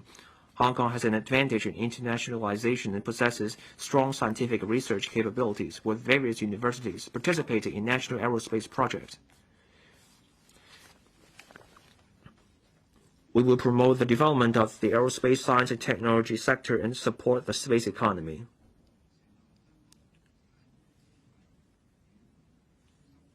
The government has set up the Hong Kong Space Robotics and Energy Center under the InnoHK Research Cluster to support our country's Chang'e 8 mission. The Innovation and Technology Support Program Special Call on Aerospace Technology has allocated over $100 million to support 6 university R&D projects. In parallel, the Commercial and Economic Development Bureau is exploring how to streamline the vetting of license applications for low Earth orbit satellites, and it will promote 6G application. The HAIC will also pursue investment in areas related to commercial aerospace and the space economy. Regional Intellectual Property Trading Center, promoting intellectual property trading. Hong Kong ranks 6th globally on the criterion for intellectual property rights, an improvement of 6 places since the current term government took place. We will push forward measures in IP financing, valuation and protection, and strengthen external promotion to boost IP trading. Bolstering intellectual property financing, the CADB and the Intellectual Property Department will collaborate with the HAMA to launch an IP financing sandbox to assist pilot sectors, particularly the technology sector, in leveraging IPs for financing with the support of the banking, insurance, valuation, legal, and other professions. Patent valuation services and subsidies. Upon the official operation of the Hong Kong Technology and Innovation Support Center by the end of this year, the government will support the center in providing local small and medium I&T enterprises with patent evaluation based on national standards, and launching a 2-year pilot program to subsidize patent valuation as a reference or credit reference financing. Protecting intellectual property rights. Following the completion of the public consultation on enhancement of the copyright ordinance regarding the protection for AI technology development in September last year, the government will formulate a code of practice in respect of relevant legal principles and prepare a legislative proposal. We are also reviewing the local registered designs regime for consultation by the end of the year. The government and the HKTDC will promote IP financing in the Business of IP Asia Forum 2025. The IPD will also nominate local enterprises to compete for the China Patent Award jointly organized by the China National Intellectual Property Administration and the World Intellectual Property Organization. Nurturing talent. The government attaches great importance to youth talent development. Promoting youth development to better equip our young people, broaden their international horizons, and cultivate a holistic outlook. We will launch a young talent training program. There will also be new thematic internship programs in the mainland. We will strengthen the youth financial education program, launch new mediation workshops to enhance young people's understanding of the mediation industry. The Home and Youth Affairs Bureau will continue to implement the HYAB funding scheme for youth exchange in the mainland.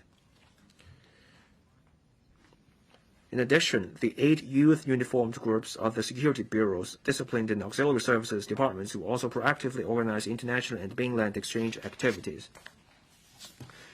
The youth post hostel, converted from the Kai-Tak community isolation facilities, has also commenced operation this year. This project provides affordable accommodation for young people from the mainland and overseas. The facility also plans to organize 100 youth activities of different types, encompassing culture, arts, sports, and other elements in its 5-year operation period, promoting exchanges between young visitors and Hong Kong youth. The first phase of the renovation work of the new interactive space for young people at Youth Square in Taiwan and the physical platform for interaction for Youth Link members in Nam Cheong will be completed by the end of this year, providing venues for young people to expand their networks. Developing a talent pool. Since the talent admission policies launched by the current term government, over 230,000 people have come to Hong Kong for work and development. Among those schemes, the Top Talent Pass scheme has recorded an application rate of 55% for extension of stay. These individuals are mostly in INT and financial sectors in Hong Kong. These are high-caliber individuals. Of them, 95% receive a monthly income higher than the local median income of $20,000. Half of them earn a monthly income nearly double that amount. This reflects a strong demand for such talent. The Top Talent Pass scheme contributes about $34 billion a year to the local economy, or 1.2% of our GDP. Most of the individuals who have come here under the talent admission schemes are very young, with 70% of them under the age of 40, and that helps ease the challenges of an aging population. Hong Kong's ranking in relation to global talent is rising steadily, climbing 12 places in 2 years to the 4th place globally this year, ranking first in the Asia-Pacific region. This reflects that our talent policy is on the right track and effective, and is one of the important driving forces for economic development. The government will continue to implement talent policies to ensure our talent will continue to drive economic growth. The government will launch the Innovation and Technology Talent Exchange Scheme for industry and academic sectors, encouraging university professors to engage in corporate IND activities for a better grasp of industry needs. Senior management of technology enterprises and technical experts will also be invited to teach and help develop curriculum, strengthening the collaborative development of our industry, academic, and research sectors.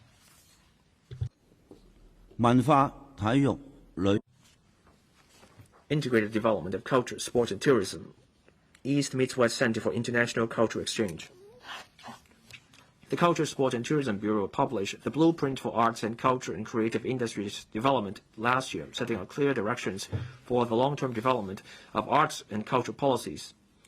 We will develop a premium arts trading hub and promote the diverse development of the West Kowloon Culture District. We will also refocus the performance venues, develop flagship arts and culture projects, and intensify promotion of intangible cultural heritage. and introduce commercial elements to enrich LCST facilities and events. Hong Kong is among the world's top 3 arts trading centers. We will turn Hong Kong into a global premium arts trading hub, attracting more international auction houses, galleries, and professionals to establish a presence here. Measures include, first, developing an arts ecosystem at the airport city to host art studios, galleries, and dealers under one roof, supported by large-scale art storage and related facilities. Second, enhancing our international arts trading platform by deepening collaboration with Art Basel, thereby consolidating the position of Hong Kong as the exclusive host city of the region. Third, engaging the industry to carry out studies on taxation, financing, and talent and related areas. Policy measures applicable to Hong Kong. The West Kowloon Cultural District will take forward the following measures: discussing leasing strategies with the developer of artist square towers to attract more arts trading enterprises, including galleries, insurance companies, and family offices to lease office in the towers, scheduled for completion in 2026 and 27. Second, establishing an international collaboration network for arts conservation and providing professional training and internship opportunities. The West Kowloon Cultural District will take the following measures: organizing more high-profile international events, including the Second Hong Kong International Cultural Summit and Annual Conference 2026 of the Association of Asia-Pacific Performing Arts Centers. Second, tour exhibitions overseas and in the mainland to showcase exhibitions and collections of M+ and Hong Kong Palace Museum. M+ will also co-organize exhibitions with internationally renowned museums.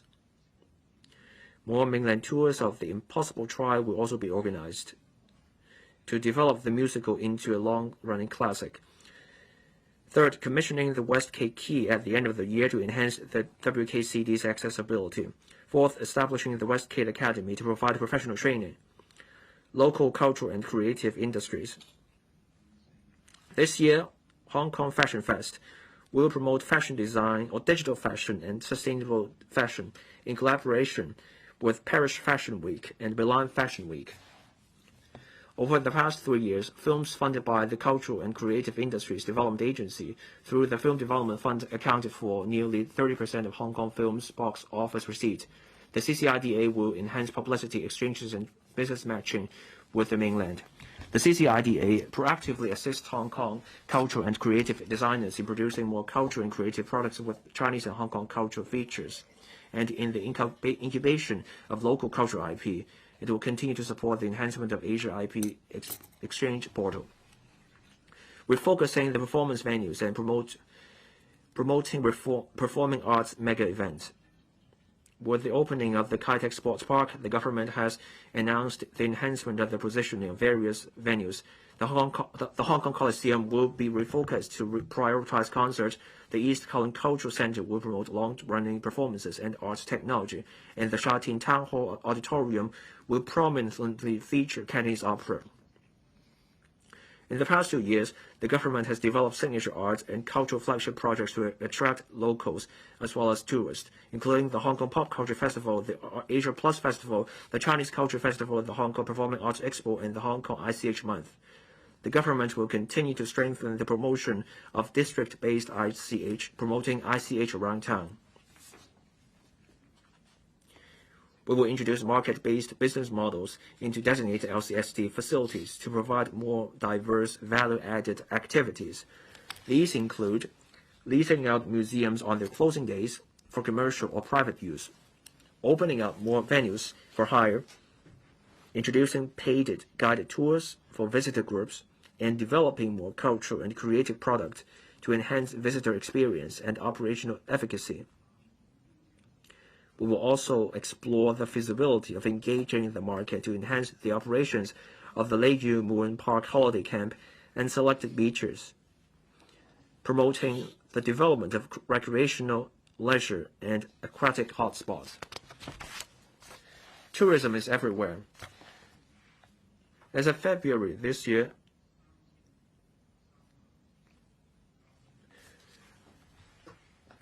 the Overall visitor arrivals reached 3.2 million, a significant increase of 12% over the same period last year. Developing the yacht economy. With 1,180 kilometers of shoreline and 263 islands, Hong Kong is well positioned to become a yacht club in Asia. We will enhance amenities for the yacht industry and promote prime yacht tourism. First, we will provide approximately 600 additional yacht berths at the ex-Lama Quarry, the Aberdeen Typhoon Shelter expansion, and the Hong Ham Station waterfront project. Second, we will promote the development of the yacht bay at the airport city, providing more than 500 extra berths, including berths that can accommodate super yacht over 80 meters in length. Third, we will relax the requirements for visiting yacht and develop a dynamic yacht monitoring system, allowing visiting yachts to anchor at government-designated waters and navigate in a safe and orderly manner, without having to reserve berths at privately operated yacht clubs or piers. Fourth, we will enhance the electronic business system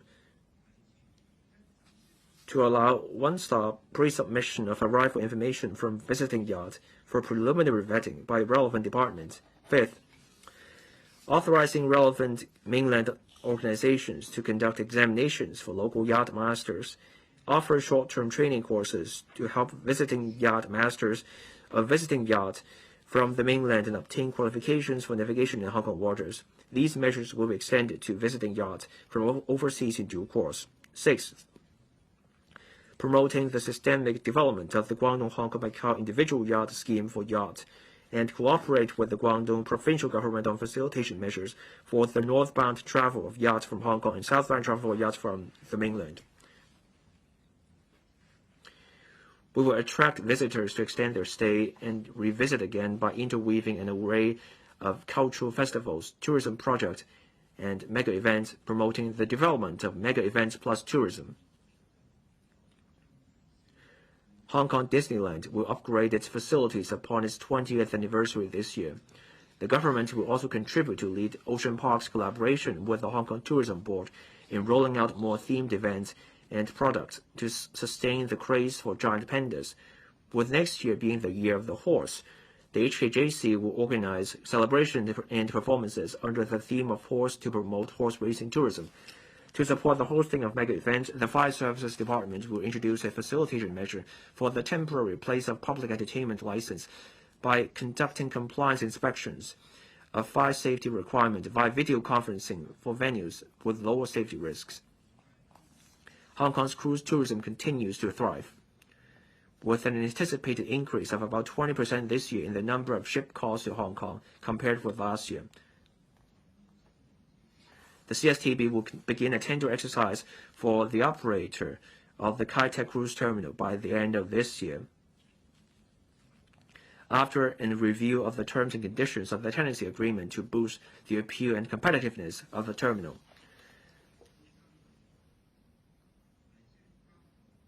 The government will launch the Four Peaks Tourism Project proposed by the Working Group on developing tourist hotspots and improve facilities in country parks.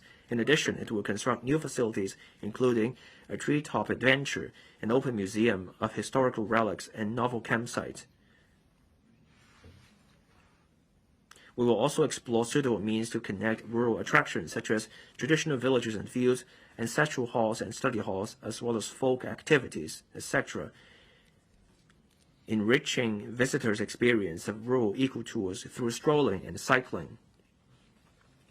We will develop a variety of new tourist attractions, such as promoting the red tourism route of Chinese cultural celebrities rescue, creating thematic floral gardens in the 18th district, and promoting various immersive tour projects, including Hong Kong's industrial brand tourism, Old Town Central, Kowloon City, Victoria Park Bazaar, and the opening of the former Yamate police station for public visit. We will also open up the frontier closed areas at Maipo and Starling Inlet for visitors. The HKTB will stage an enhanced version of the Hong Kong Wine and Dine Festival to step up worldwide promotion of Hong Kong's bar and restaurant offerings, positioning the city as an international culinary hub. We will aestheticize Lan Kwai Fong and the surrounding streetscape in phases to foster community making. The HAD will also refine application guidelines to facilitate the operation of homestay lodgings and holiday camps in rural areas. In addition, the Development Bureau will facilitate the conversion of village houses into homestay lodgings or community eateries. We will offer tailor-made luxury tours for high-spending visitors and work with the industry to offer sophisticated itinerary planning, concierge services, and premium experience.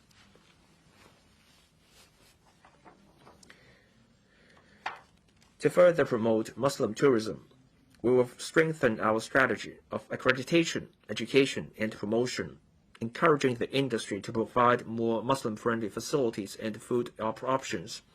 The HKTB will launch a funding scheme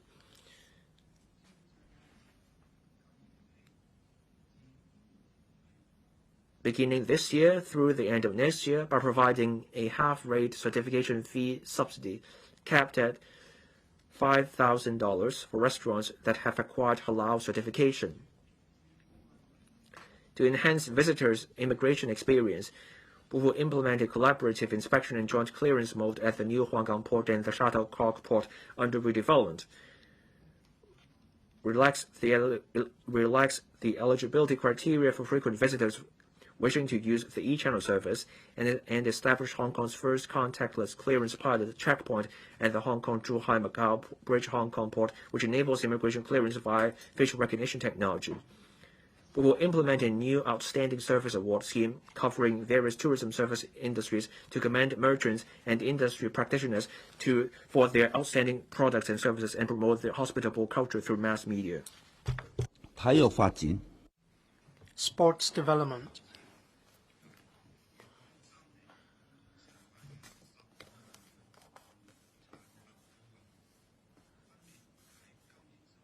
Co-hosted by Guangdong, Hong Kong, and Macau for the first time, the 15 national games as well as the national games for persons with disabilities and the National Special Olympic Games will be held in November and December 2025. We'll spare no effort in staging the competitions to be held in Hong Kong and work with Guangdong and Macau to make the 15th NG and NGDSO a success. We have collaborated with the industry to roll out various tourism products related to the games and have also arranged for local free television broadcasts to relay the competitions, allowing the public to cheer on the athletes. The Kaita Sports Park, KTSP, plays a pivotal role in promoting sports mega events and developing sports as an industry, with leverage strengths to drive sports plus mega events development. We'll review the positioning of the Hong Kong Stadium to complement the KTSP and leverage the Hong Kong Stadium's existing facilities to support sports development, such as serving as office space for NSAs, organizing matches and related training, and hosting large-scale sports events. To attract more world-class players to compete in Hong Kong, we have agreed on a multi-year partnership arrangement with Live Golf, one of the most important golf tours in the world.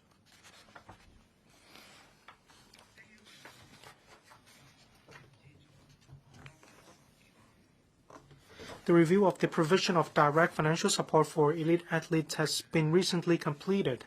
The government will continue to provide financial support for athletes so that they can concentrate on their training within a more financially stable context. Training efficacy will also be enhanced by capitalizing on the R&D outcomes of sports medicine.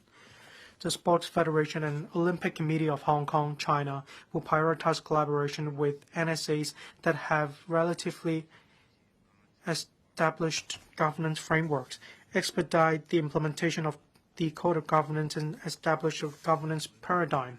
The government will strive to support Asian or international sports associations to establish presence in Hong Kong through NSAs, while encouraging NSAs to participate in the work of these associations to strengthen the city's international voice and influence.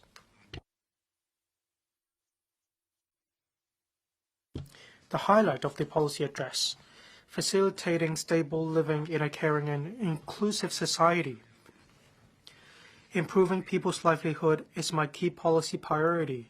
Since taking office, the current term government has been striving to build a vibrant economy and promote development. These efforts aim to enhance our economy's long-term competitiveness, generate strong growth momentum, and lay a solid foundation for improving the well-being of our people, ultimately increasing their sense of happiness and well-being. This chapter on livelihood is the longest in this policy address, covering 9 areas that are closely linked to the everyday lives of Hong Kong residents. 1. Increasing housing supply and enriching the housing ladder. Safeguarding the basic housing needs of people of Hong Kong is the top priority of our governance.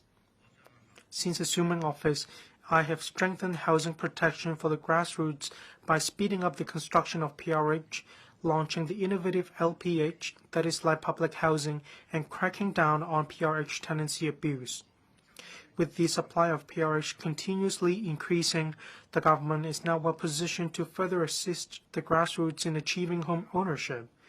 We will increase the supply of flats under the Home Ownership Scheme HOS and the Green Form Subsidized Home Ownership Scheme GSH, optimize the sale and alienation restriction arrangements, help more PRH tenants realize home ownership while enabling the owners of subsidized sale flats, SAFs, enter the private housing market. With housing ladder enriched, we can support residents across all walks of life to live and work happily. In the 5 years starting from the 2026 to 2027 onwards, the overall public housing production, including LPH, will reach 189,000 units, about 80% higher than when I took office. 3 years ago, PRH applicants had to wait for 6.1 years on average before they were offered PRH. With our efforts over the past few years or so, the composite waiting time for subsidized rental housing has been shortened by a whole year to 5.1 years.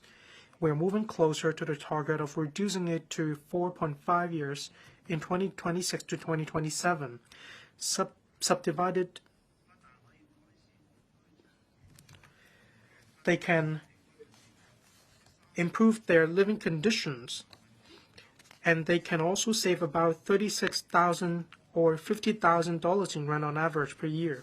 3 years ago, I announced the launch of 30,000 LPH units. About 10,000 of them will be completed for intake by the end of this year. The remaining 20,000 units will be completed in the coming year and a half.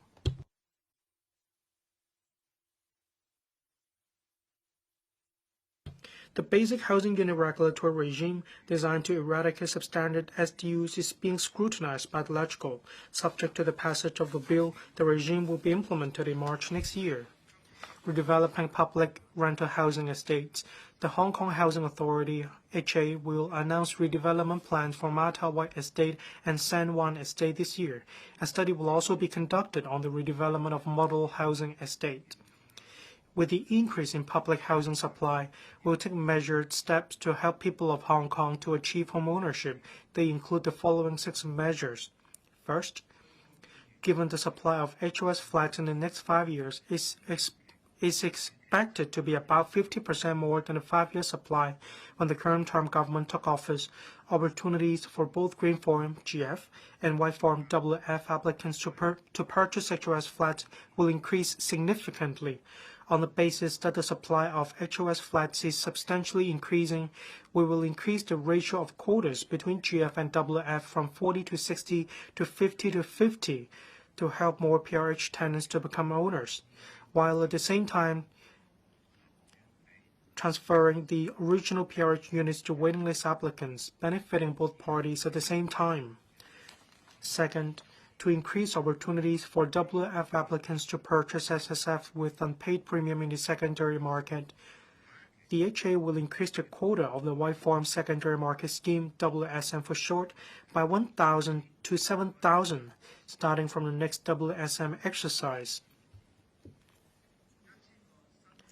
Half of the 1,000 additional quota will be allocated to young family and one-person applicants below 40.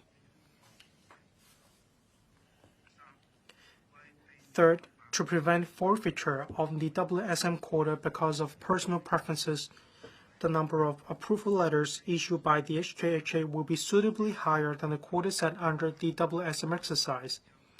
This will ensure that the quota for flat purchases can be fully utilized in order to strive to meet the expectations of the purchasers. Fourth, we will increase the ratio of larger units in HOS and GSH projects in response to market needs. Fifth, we will relax the alienation restriction period of new flats for sale from 15 years to 10 years to encourage upward mobility.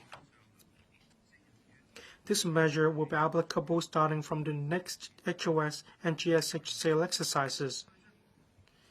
Sixth, we will launch the Flat for Flat scheme for elderly owners of Hong Kong HSSFs, allowing those who have reached the age of 60 and owned a flat for 10 years or more to purchase a smaller flat or a flat in a more remote area after selling the original one in the secondary market with premium unpaid.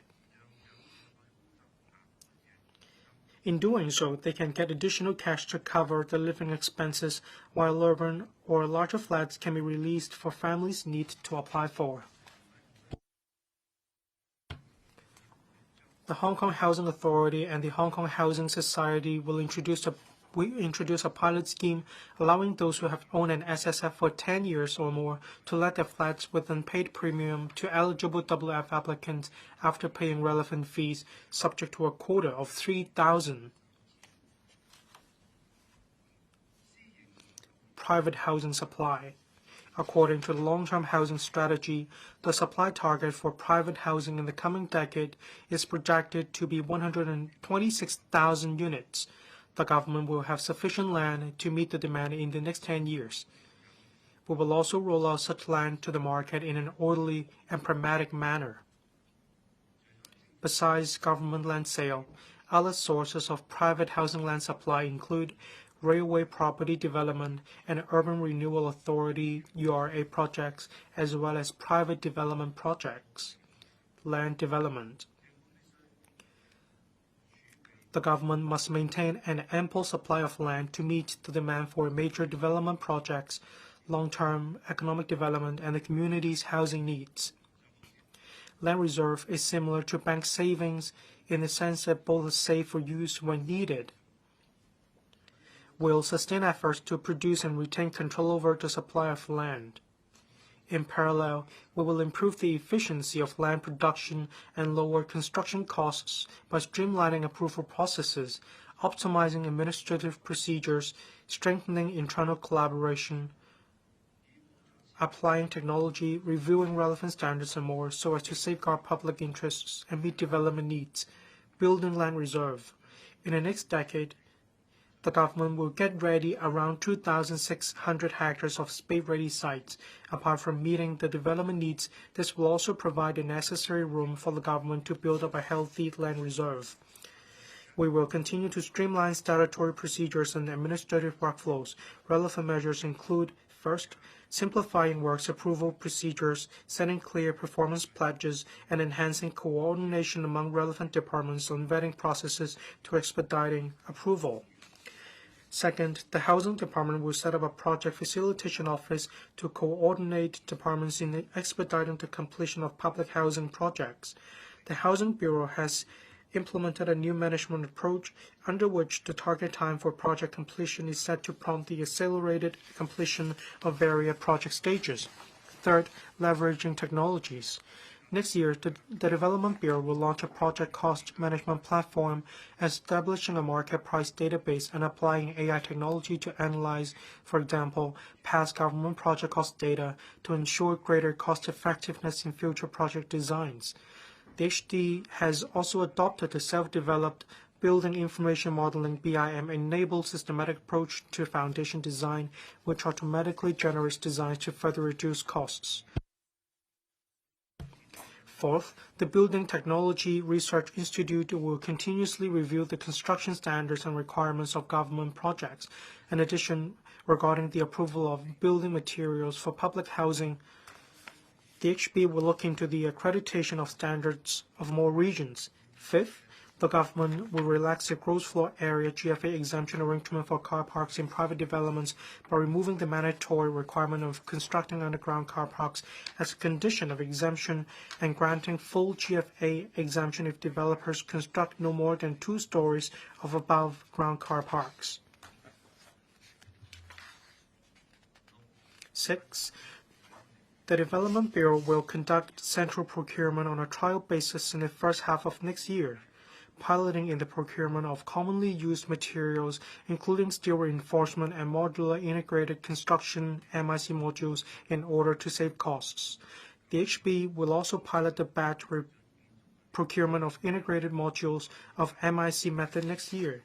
In addition, the HB has established a database of standard building materials covering commonly used materials such as aluminum windows and partition walls to expedite the approval process, releasing industrial land in urban areas. Since 2000, the Planning Department has conducted 5 rounds of area assessments of industrial land in the territory.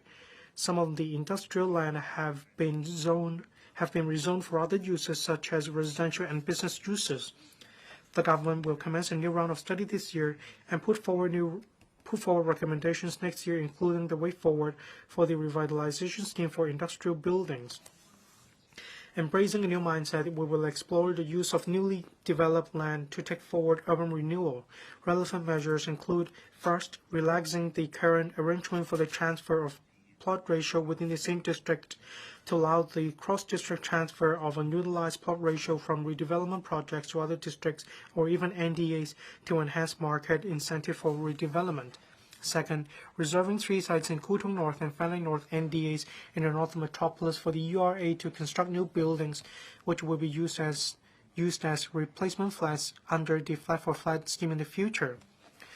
Third, suitably increasing the plot ratio of private redevelopment projects on a pilot basis for the 7 designated areas with more pressing redevelopment need, allowing the increased plot ratio to be transferred for utilization in northern metropolis or other districts, or to be used for offsetting the premium payable for bidding land, lease modification in other projects, or in situ land exchange.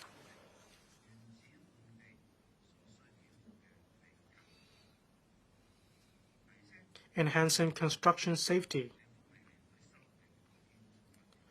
The government will amend the Buildings Ordinance next year to enhance the deterrent effect against non-compliance with statutory notices or orders and serious unauthorized building works and strengthen regulation of contractors. The Transport and Logistics Bureau will publish the Transport Strategy Blueprint by the end of this year to outline directions and specific measures for transport development. We'll soon invite tenders for the Smart and Green Mass Transit System project in Kai Tak, and will invite tenders for the projects in East Kowloon and the Hongshui-Kyohachin NDA next year.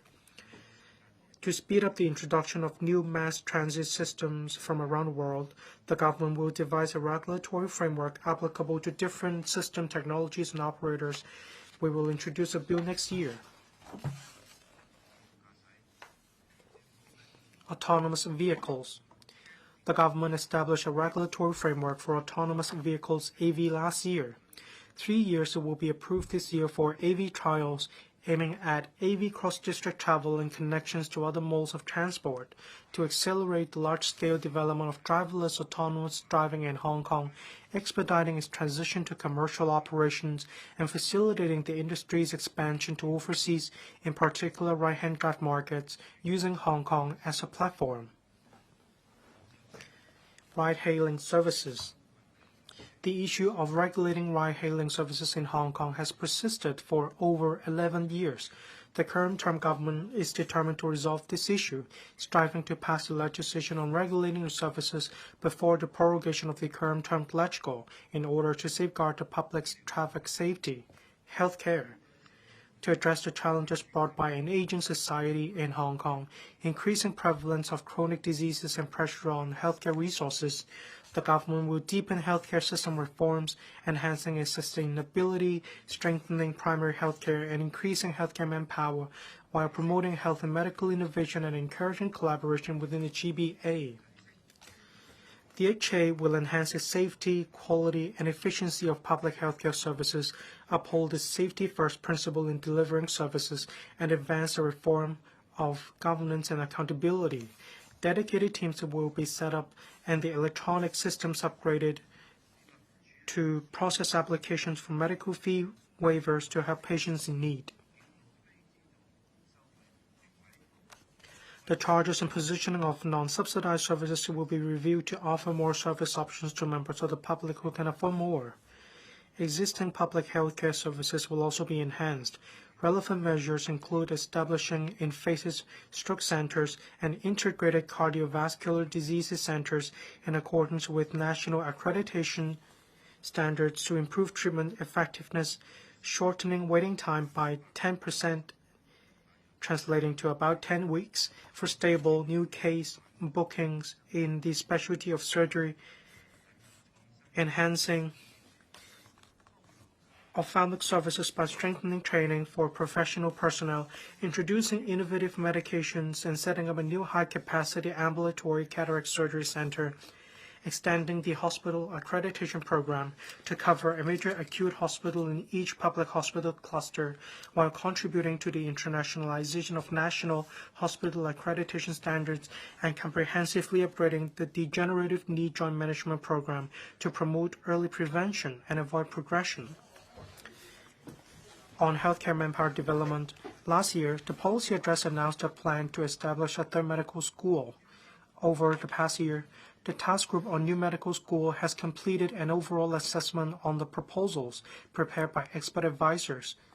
It is conducting a detailed study of the funding arrangements and financial sustainability of the proposals. The task group will make its final recommendation to the government by the end of this year. We will support the hosting of national or international medical and healthcare conferences in Hong Kong. DHA will also launch a talent chain project to build a collaborative platform integrating clinical services, teaching, and research.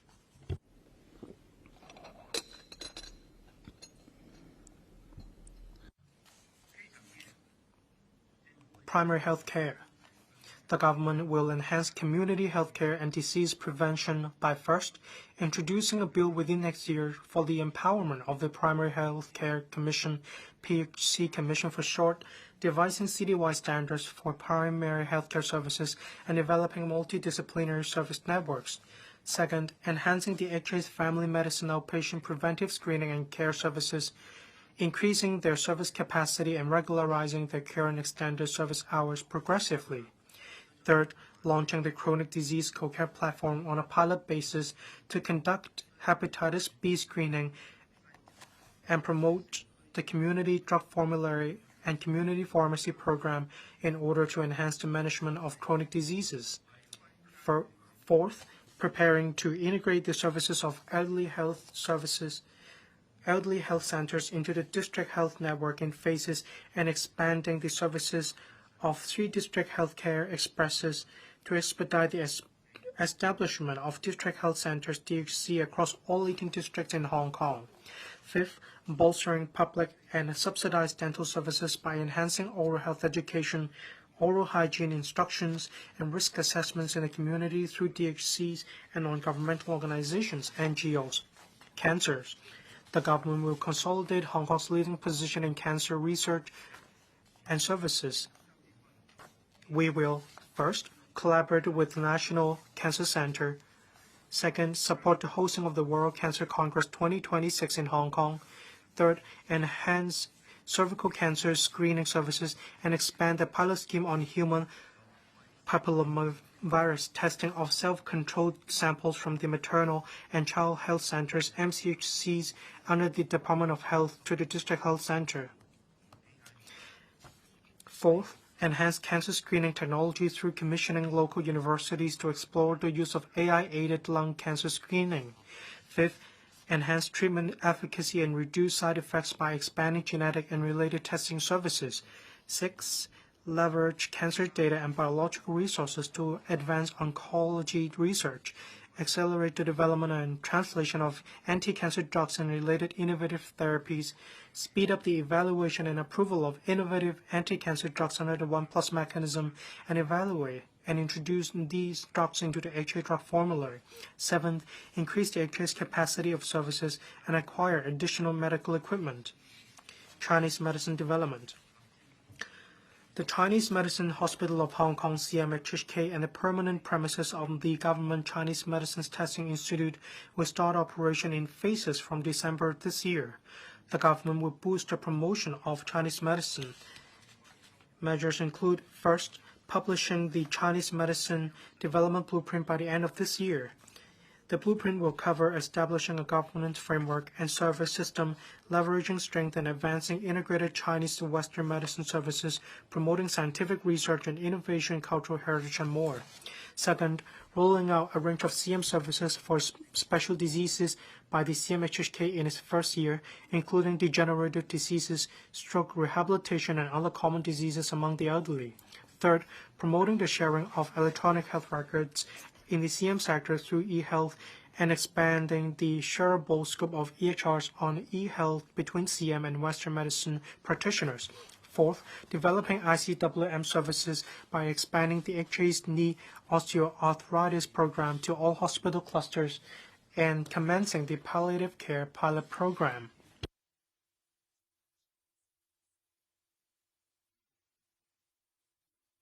Professional regulation of healthcare services. The government will strengthen the functions of the DH in regulating healthcare facilities and healthcare professionals. It will consult the legislature in the first half of next year on the implementation of the Private Healthcare Facilities Ordinance to prohibit unauthorized premises from using certain titles or descriptions. It will also step up law enforcement against unlicensed persons. Mental health. Through a strategy of identification, intervention, and treatment, the government places great importance on the public's mental health and has introduced a three-tier school-based emergency mechanism.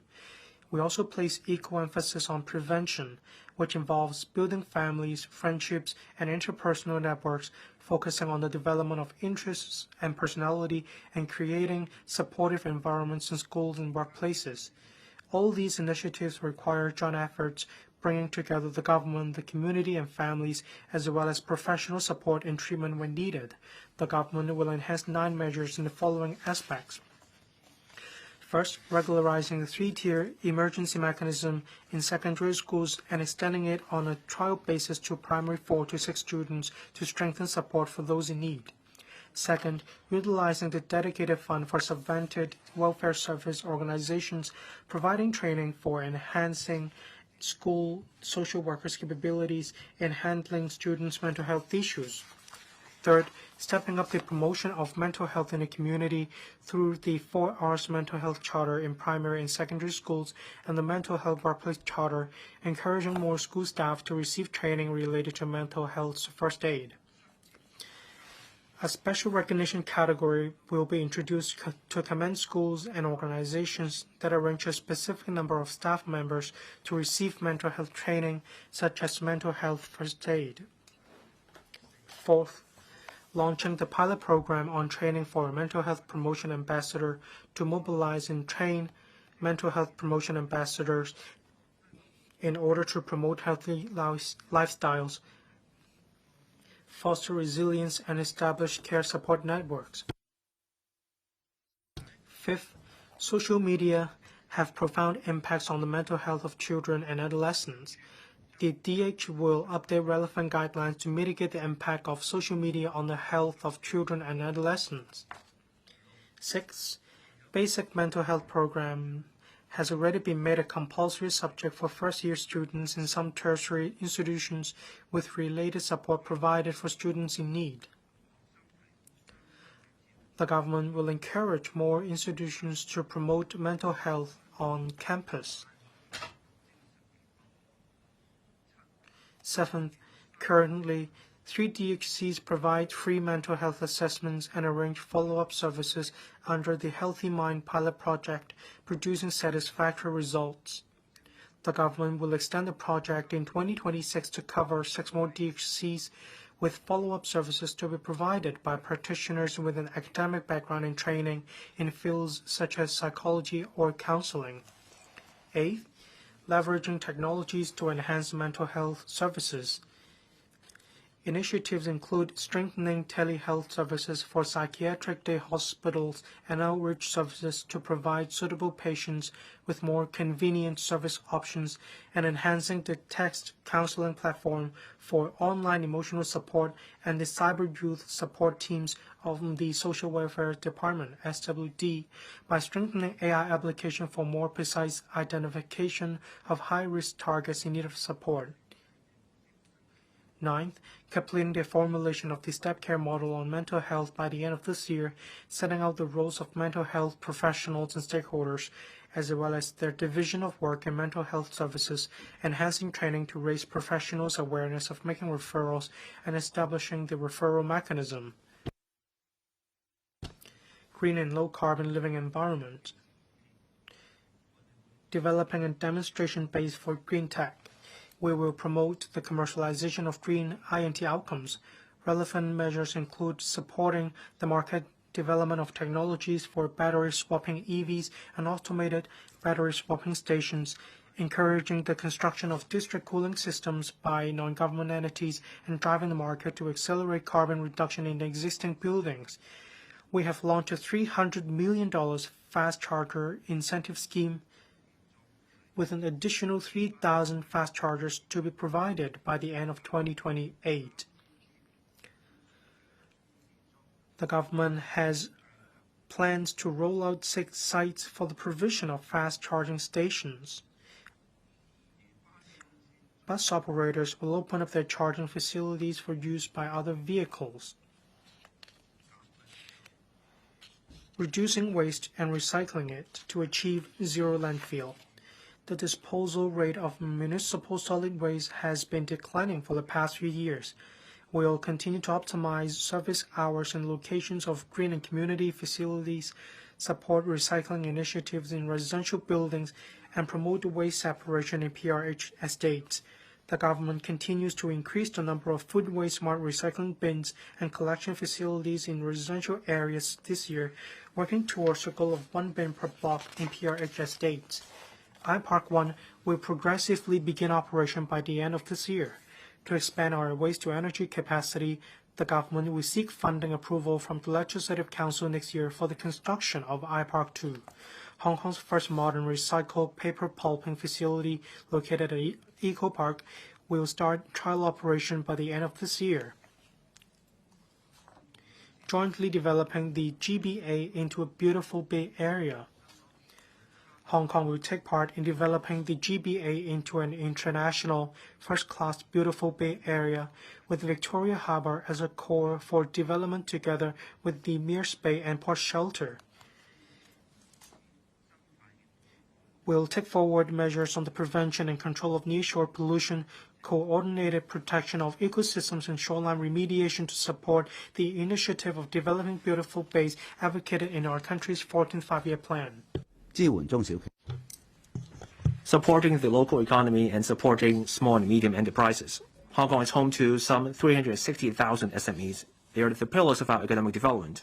To better cope with the city's economic restructuring, the government will launch 11 measures to enhance support for SMEs. First, enhancing the application period for the 80% guarantee product under the SME financing guarantee scheme for 2 years, and further extending the principal moratorium arrangement for another year. The government will encourage banks to continue to adopt an accommodating and more flexible approach when processing loans by enterprises with sound repayment ability. Second, fees and charges concessions. This is to ease the pressure on business operations. The government will reduce water and sewer charges for non-domestic accounts by 50%. Subject to a monthly ceiling of $10,000 and $5,000 respectively per account. About 260,000 non-domestic accounts are expected to benefit from the measure. We will also reduce the trade affluent surcharge by 50%. This is expected to benefit about 35,000 businesses, mainly in the catering industry. In addition, fees for the first issue or renewal of licenses and permits, including those for hawkers, food businesses, agriculture and fisheries industries, and liquor licenses, will be waived. This is expected to benefit over 60,000 licensees. The above measures will be implemented for a year. Considering that the original estimate for the government's average annual capital works expenditure in the coming 5 years was about $120 billion, we will earmark an additional $30 billion in the next 2 to 3 years to increase expenditure on works projects, driving sustained economic development. Fourth, streamlining the restaurant licensing regime. In this regard, new operators with provisional licenses are currently allowed to begin business while seeking to complete their formal license application. This arrangement of license first, inspection later has further expedited approval procedures, whereas simplified administrative procedures have enabled new operators of restaurants that have changed hands to start business even sooner. To further expedite the approval process of applications for outside seating accommodation or OSA of restaurants, the Food and Environmental Hygiene Department will adopt a new way by proactively coordinating various relevant departments to undergo joint vetting to resolve the matter together and, when necessary, escalate the process regarding complicated applications to the relevant permanent secretary or even the deputy chief secretary for administration for steel.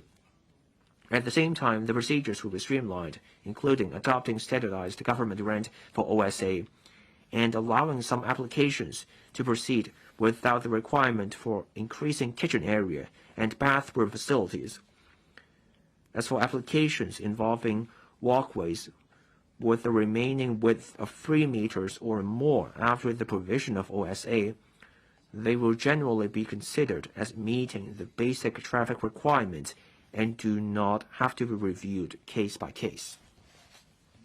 Fifth, injecting $1.43 billion into the Bud Fund and expanding its geographical scope to cover 8 more economies, including Belt and Road countries. We will also enhance promotion and facilitate the participation of companies in exhibitions and export marketing activities through EasyBud. Sixth, increasing financing support for local e-commerce businesses and expanding the coverage of free buyer credit checks through the Hong Kong Export Credit Insurance Corporation.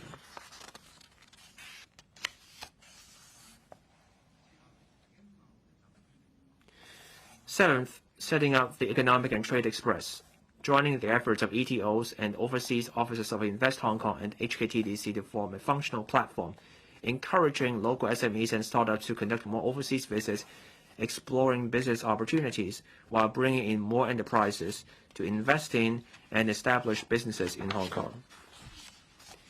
Eighth, enhancing Cyberport's digital transformation support pilot program to provide SMEs with subsidies on a matching basis to empower enterprises to apply AI and cybersecurity solutions. Ninth, supporting the continued organization of the Hong Kong Shopping Festival, covering the mainland and ASEAN e-commerce markets over the next 3 years to promote Hong Kong brands.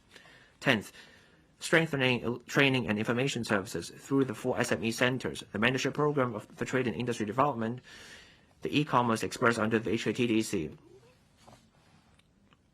We will also implement the Creativity e-commerce Beyond Limits program and provide one-stop business matching and referral services to strengthen the interface between Hong Kong firms and e-commerce service providers to enhance the competitiveness of Hong Kong products on cross-border e-commerce platforms.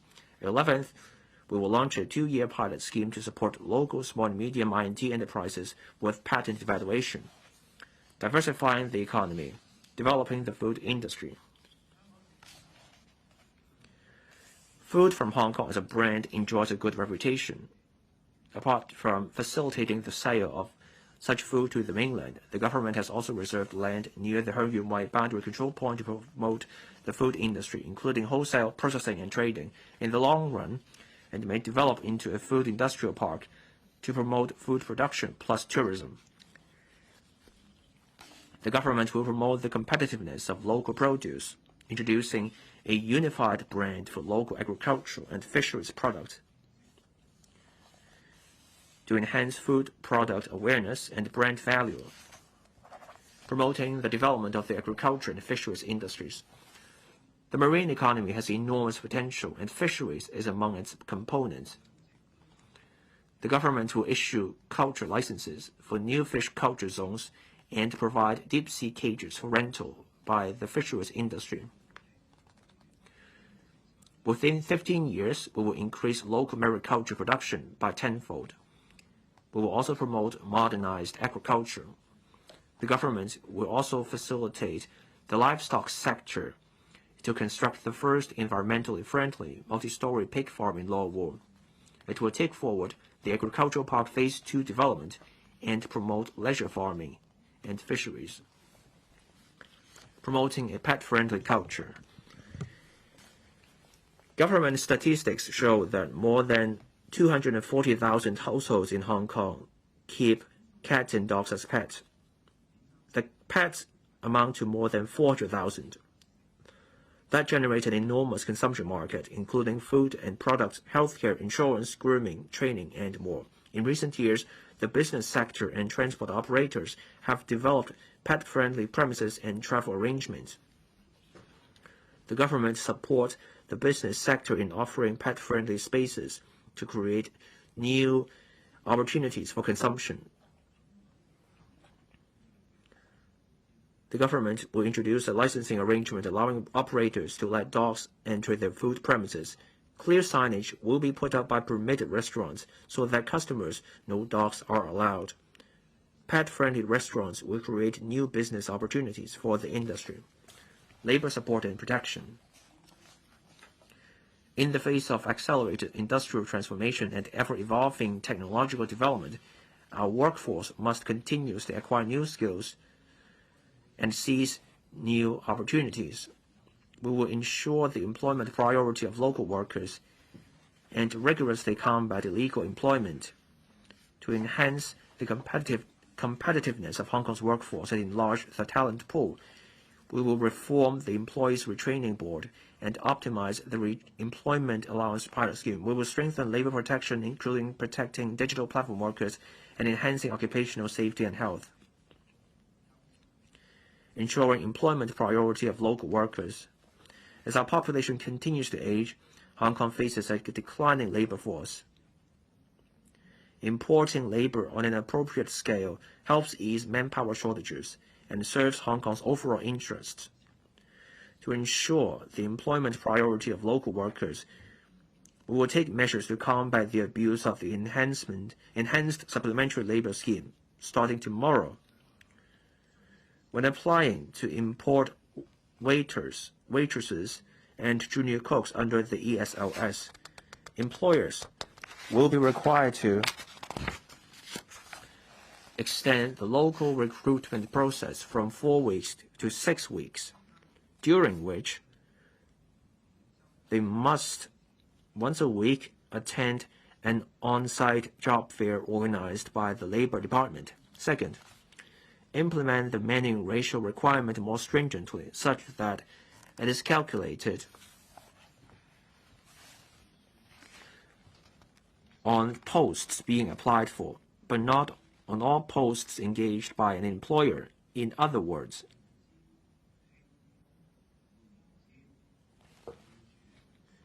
an employer applying to import a waiter or waitress and a junior cook must have already employed 2 local full-time waiters or waitresses and 2 local full-time junior cooks.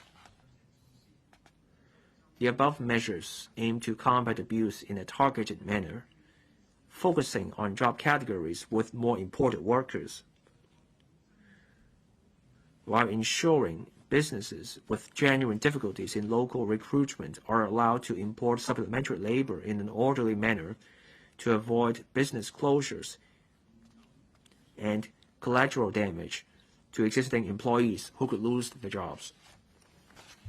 In addition, the Labor and Welfare Bureau has just begun a midterm update of the manpower projection with a focus on analyzing data of industries with a large number of imported labor. The update will be completed in 2026. The LWB will give priority to analyzing the data so that they can provide the findings in advance. The government will step up efforts to combat illegal employment, establish a hotline for reporting illegal workers, strengthen intelligence collection, and mount interdepartmental joint enforcement operations to safeguard the employment opportunities for local workers, reforming the Employees Retraining Board and strengthening local skills training. In my last policy address, I announced the reform of the ERB. Since early this year, the ERB has enhanced such services as training and career planning and outlined an initial reform roadmap for the next 3 years. The ERB will strengthen its industry consultative mechanism and identify demand for and gaps in core skills in a targeted manner to devise a skills-based training framework. It will work with higher education institutions and guide other training bodies in developing courses of various types and levels to fill the skill gaps. Now, for sectors with a higher unemployment rate, there will be dedicated support. In the future, the ERB will launch micro-credential courses recognized by industries. This is to give greater flexibility to trainees so that trainees can leverage the flexible modes of learning. When the ERB finalizes the full implementation of the new arrangement, the government will attend the Employees Retraining Ordinance accordingly. In July last year, the Labor Department launched the 3-year Reemployment Allowance Pilot Scheme. The scheme has been well received, with over 50,000 participants and more than 27,000 placements recorded as of August this year. The LD will continue to collect and collate information and data on the participants and placement of the scheme, conducting a midterm review in the first quarter of next year, along with the employment program for the elderly and middle-aged, to explore measures promoting silver employment.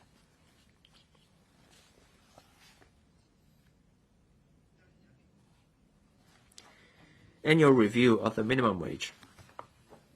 The government has agreed to the new mechanism of adopting a formula for implementing the annual review of the statutory minimum wage rate proposed by the Minimum Wage Commission. The first such rate under the new mechanism will take effect on the 1st of May 2026. Protecting digital platform workers. The prevalence of digital platforms, such as those providing food and goods delivery services, has brought convenience to the public and created job opportunities. The government will improve the work injury compensation mechanism for digital platform workers through legislation and continue to make good use of the tripartite committee for the digital platform industry to discuss issues of concern to the stakeholders. Enhancing occupational safety and health. We saw a 30% drop in the number of fatal construction accidents in 2024 compared with 2023. The LD will continue to step up inspection and enforcement, promotion and publicity, as well as education and training to build a stronger OSH culture and reduce accidents. The department will also make good use of innovative technology and AI, such as using drones to enhance inspection and evidence collection and support the industry in developing technology products that enhance OSH. Social welfare. Targeted poverty relief. This means the government will direct resources to those most in need. The measures include, first, enriching activities of the Strive and Rise Alumni Club with $10 million funding from the HKJC, providing young people with training and experience that integrate Hong Kong pop culture and traditional Chinese art. and injecting $180 million into the Child Development Fund to continue implementing projects promoting the long-term development of upper primary students from disadvantaged communities, and further enhancing different elements of the project by drawing on the successful experience of the Strive and Rise program. With the view to reducing intergenerational poverty, we will set up 6 additional community living rooms. Altogether, we have 9 CLRs there, and they're expected to benefit 7,000 SDU households, serving over 1.4 million attendances.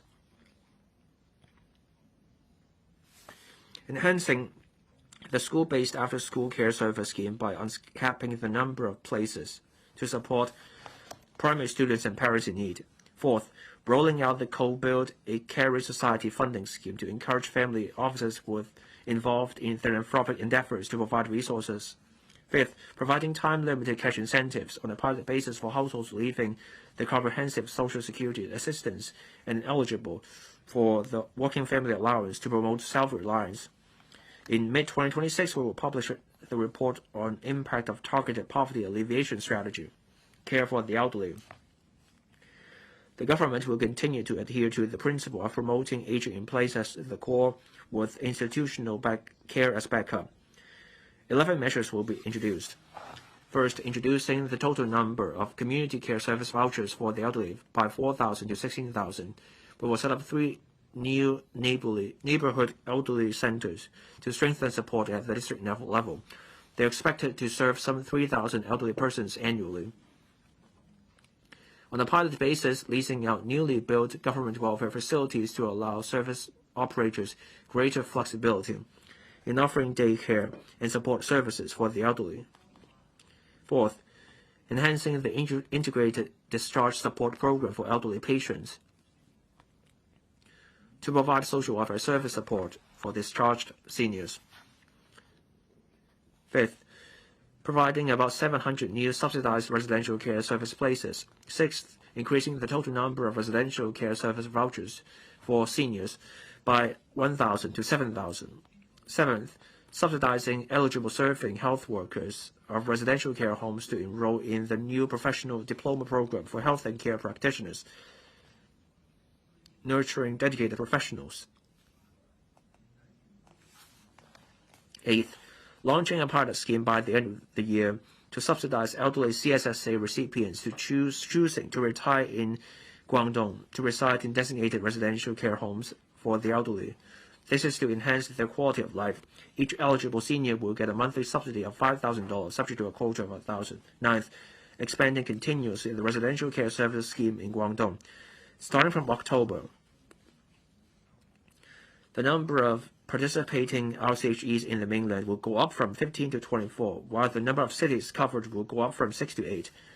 We will also launch a 2-year pilot scheme arrangement by the end of the year to share part of the medical expenses that Hong Kong elderly participants of the residential care services scheme in Guangdong need to bear on their own under the National Basic Medical Insurance Policy.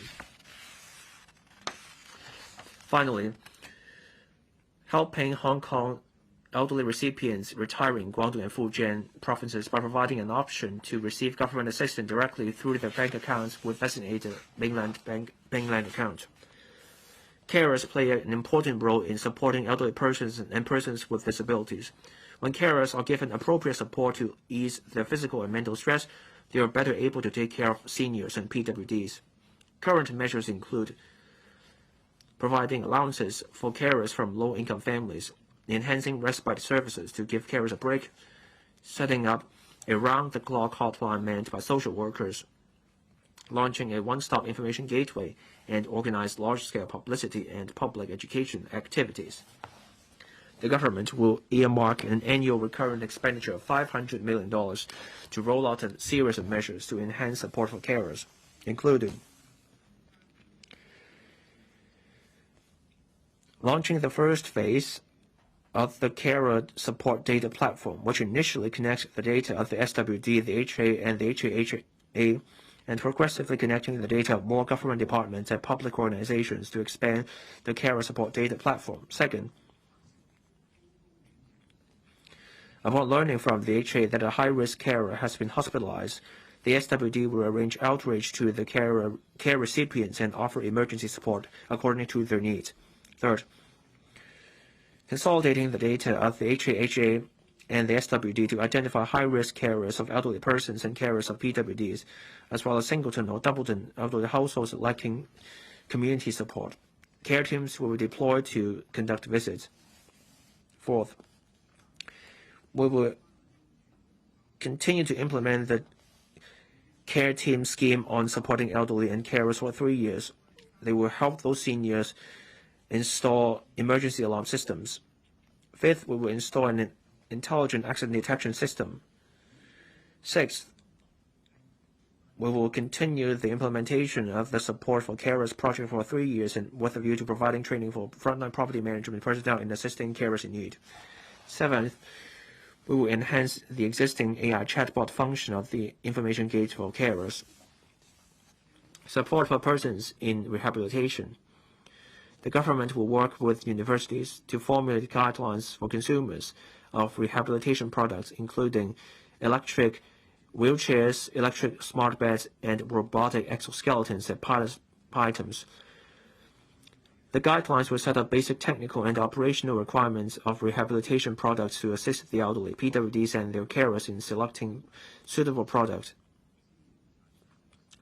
There will be 80 extra places under the BOD Place scheme for private residential care homes for PWDs, 220 places at special childcare centers, 100 places at day activity centers, and 50 places at hostels for severely mentally handicapped persons.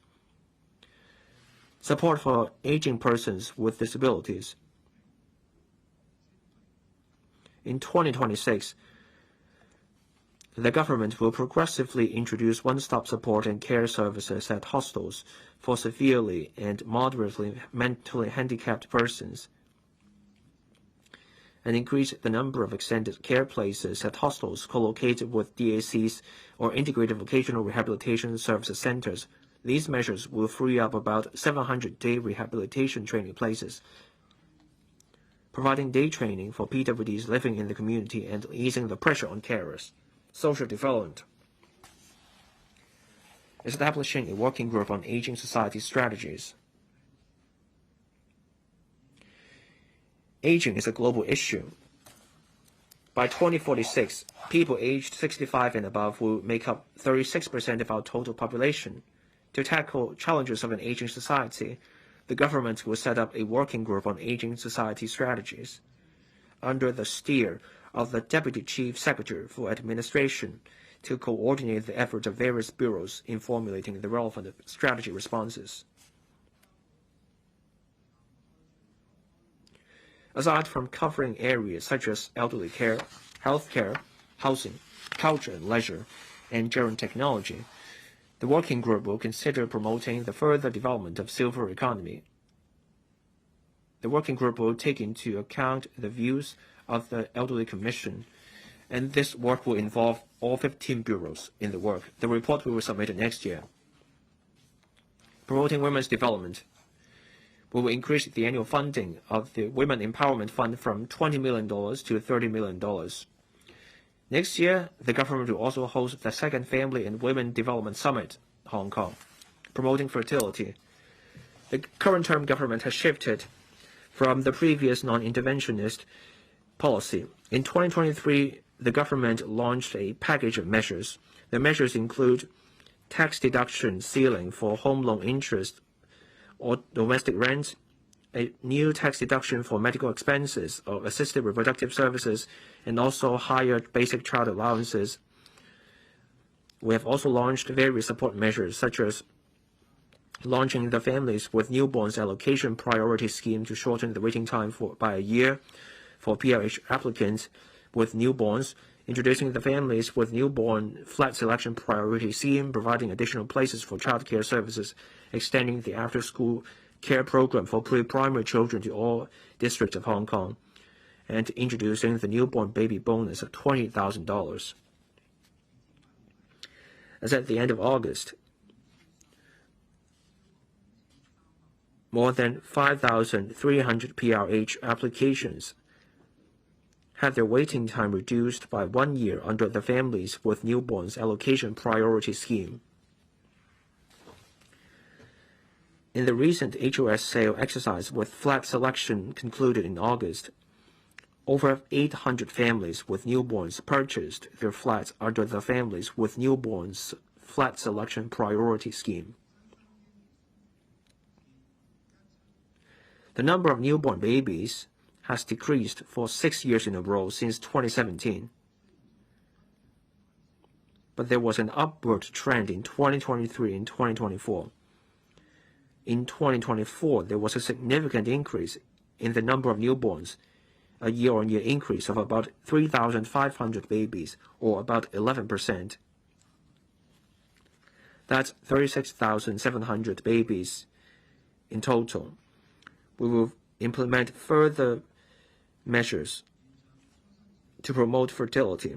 They include extending the claim period of additional child allowance for newborns from 1 year to 2 years, starting from the year of assessment 2026 or 27. A taxpayer may claim twice the allowance for each child in the first 2 years following childbirth. This measure is applicable to all children under the age of 2 by the end of the year of assessment. Second, further enhancing infant and day child care service. 15 new 8 child care centers will be set up over the next 3 years to provide about 1,500 day care service places for children, almost doubling the existing supply. The SWD will also allocate more care service places for infants and toddlers from birth to 2 years old as appropriate. Third, enhancing the school-based after-school care service scheme within this school year. By removing the cap on the number of places to make it easier for parents to take up jobs. Fourth, setting up dedicated counters for pregnant women to facilitate the waiting for medical services. The PHC Commission will work with the Family Planning Association of Hong Kong, the MCHCs under the DH, as well as the obstetrics and gynecology departments of the HA in enhancing health education and services for women during pre-pregnant pregnancy, as well as antenatal and postnatal stages, providing them with practical information.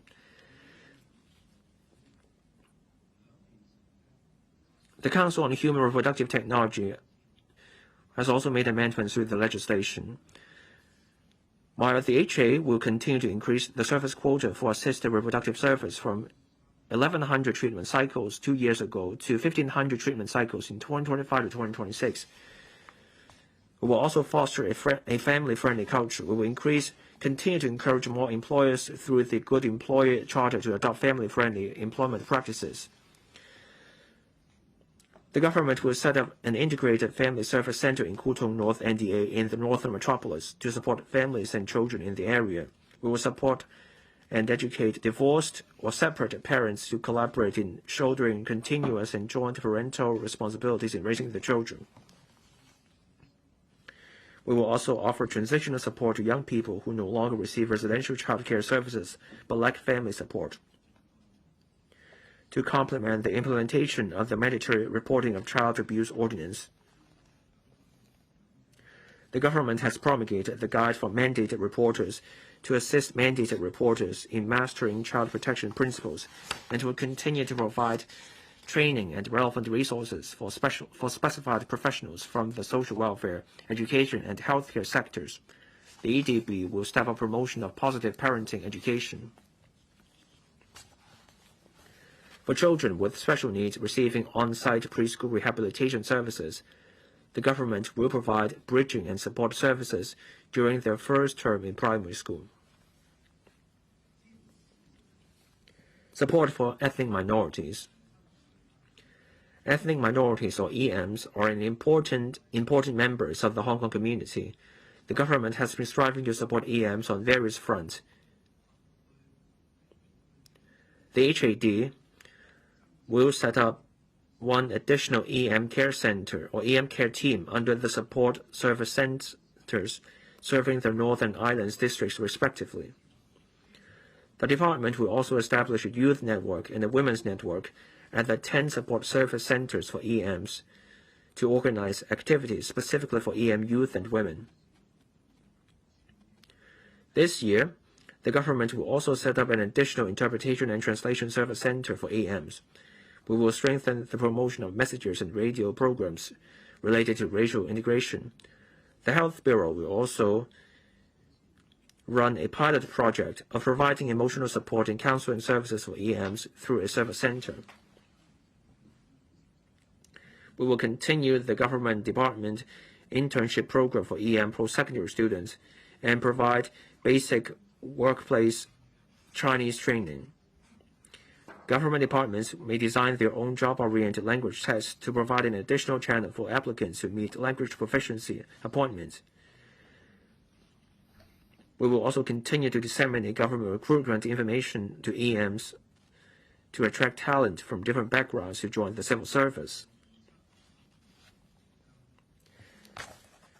In the 2026-27 school year, the Hanyu Shuiping 考试 Chinese proficiency test learning materials tailored for non-Chinese speaking students will be extended from the upper primary level to the junior secondary level.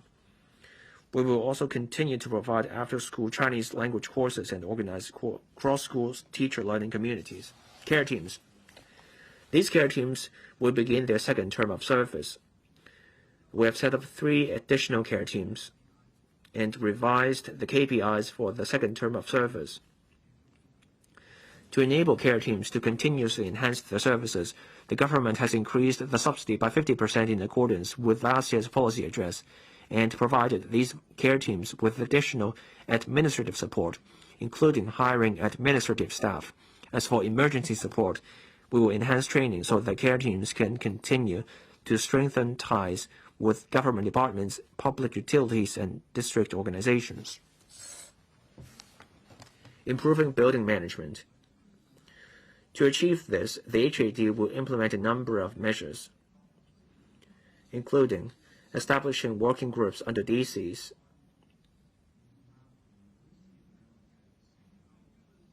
to share experience, expanding the pilot scheme on joint property management to other districts based on its effectiveness, and reviewing the building management ordinance.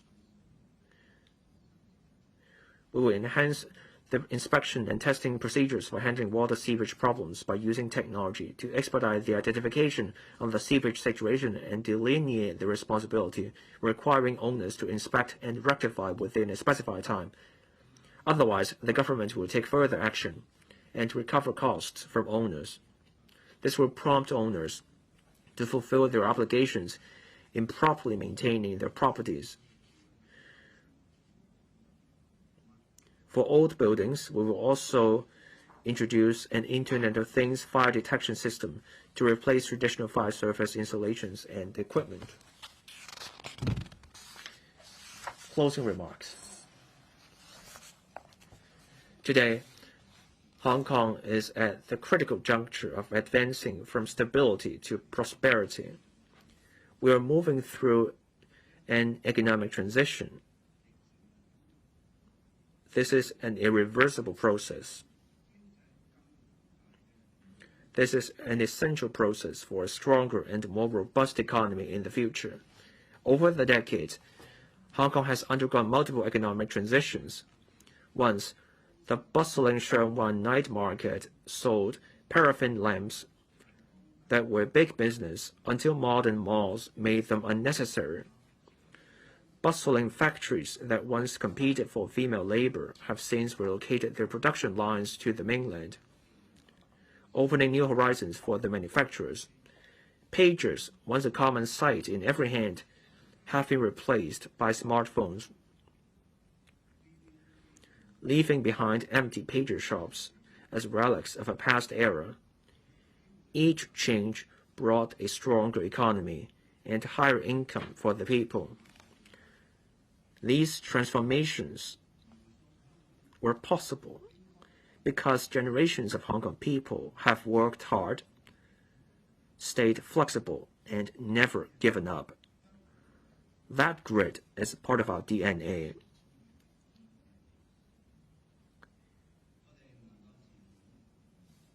we must not be complacent, nor should we underestimate our own capabilities. In the past 3 years,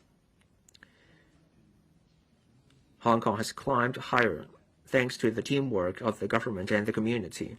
We have risen 1 spot to become the world's 3rd largest international financial center, and our overall competitiveness has jumped 4 places to also rank 3rd globally. In talent competitiveness, we have left 12 spots, now sitting at 4th in the world. The number of registered local companies has hit a record high, as has the number of non-local companies setting up operations in Hong Kong. The median household income has grown by 11% as well, an increase of $3,000. These numbers and ranks tell a story. They point to international confidence and also our city's vibrancy and stability. The world is changing. Hong Kong faces challenges and is also presented with opportunities in this changing world. Our country is the world's 2nd largest economy, is our staunchest supporter and the source of our biggest opportunities. Combined with Hong Kong's international prospect, our opportunities far outweigh the challenges. By working together, innovating, embracing reform, we will turn our beloved Hong Kong into an even better home for everyone. The Pearl of the Orient will keep shining brighter than ever before. Thank you, President.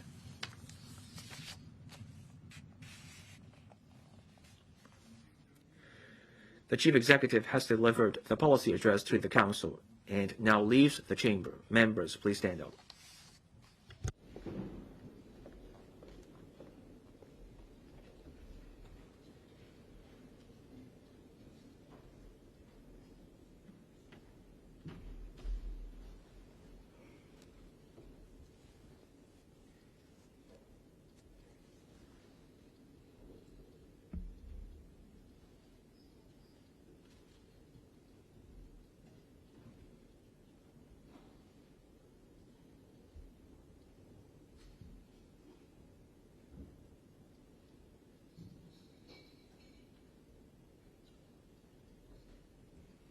I now adjourn the Council, which will resume for the Chief Executive's question and answer session on the policy address tomorrow at 10:30 a.m.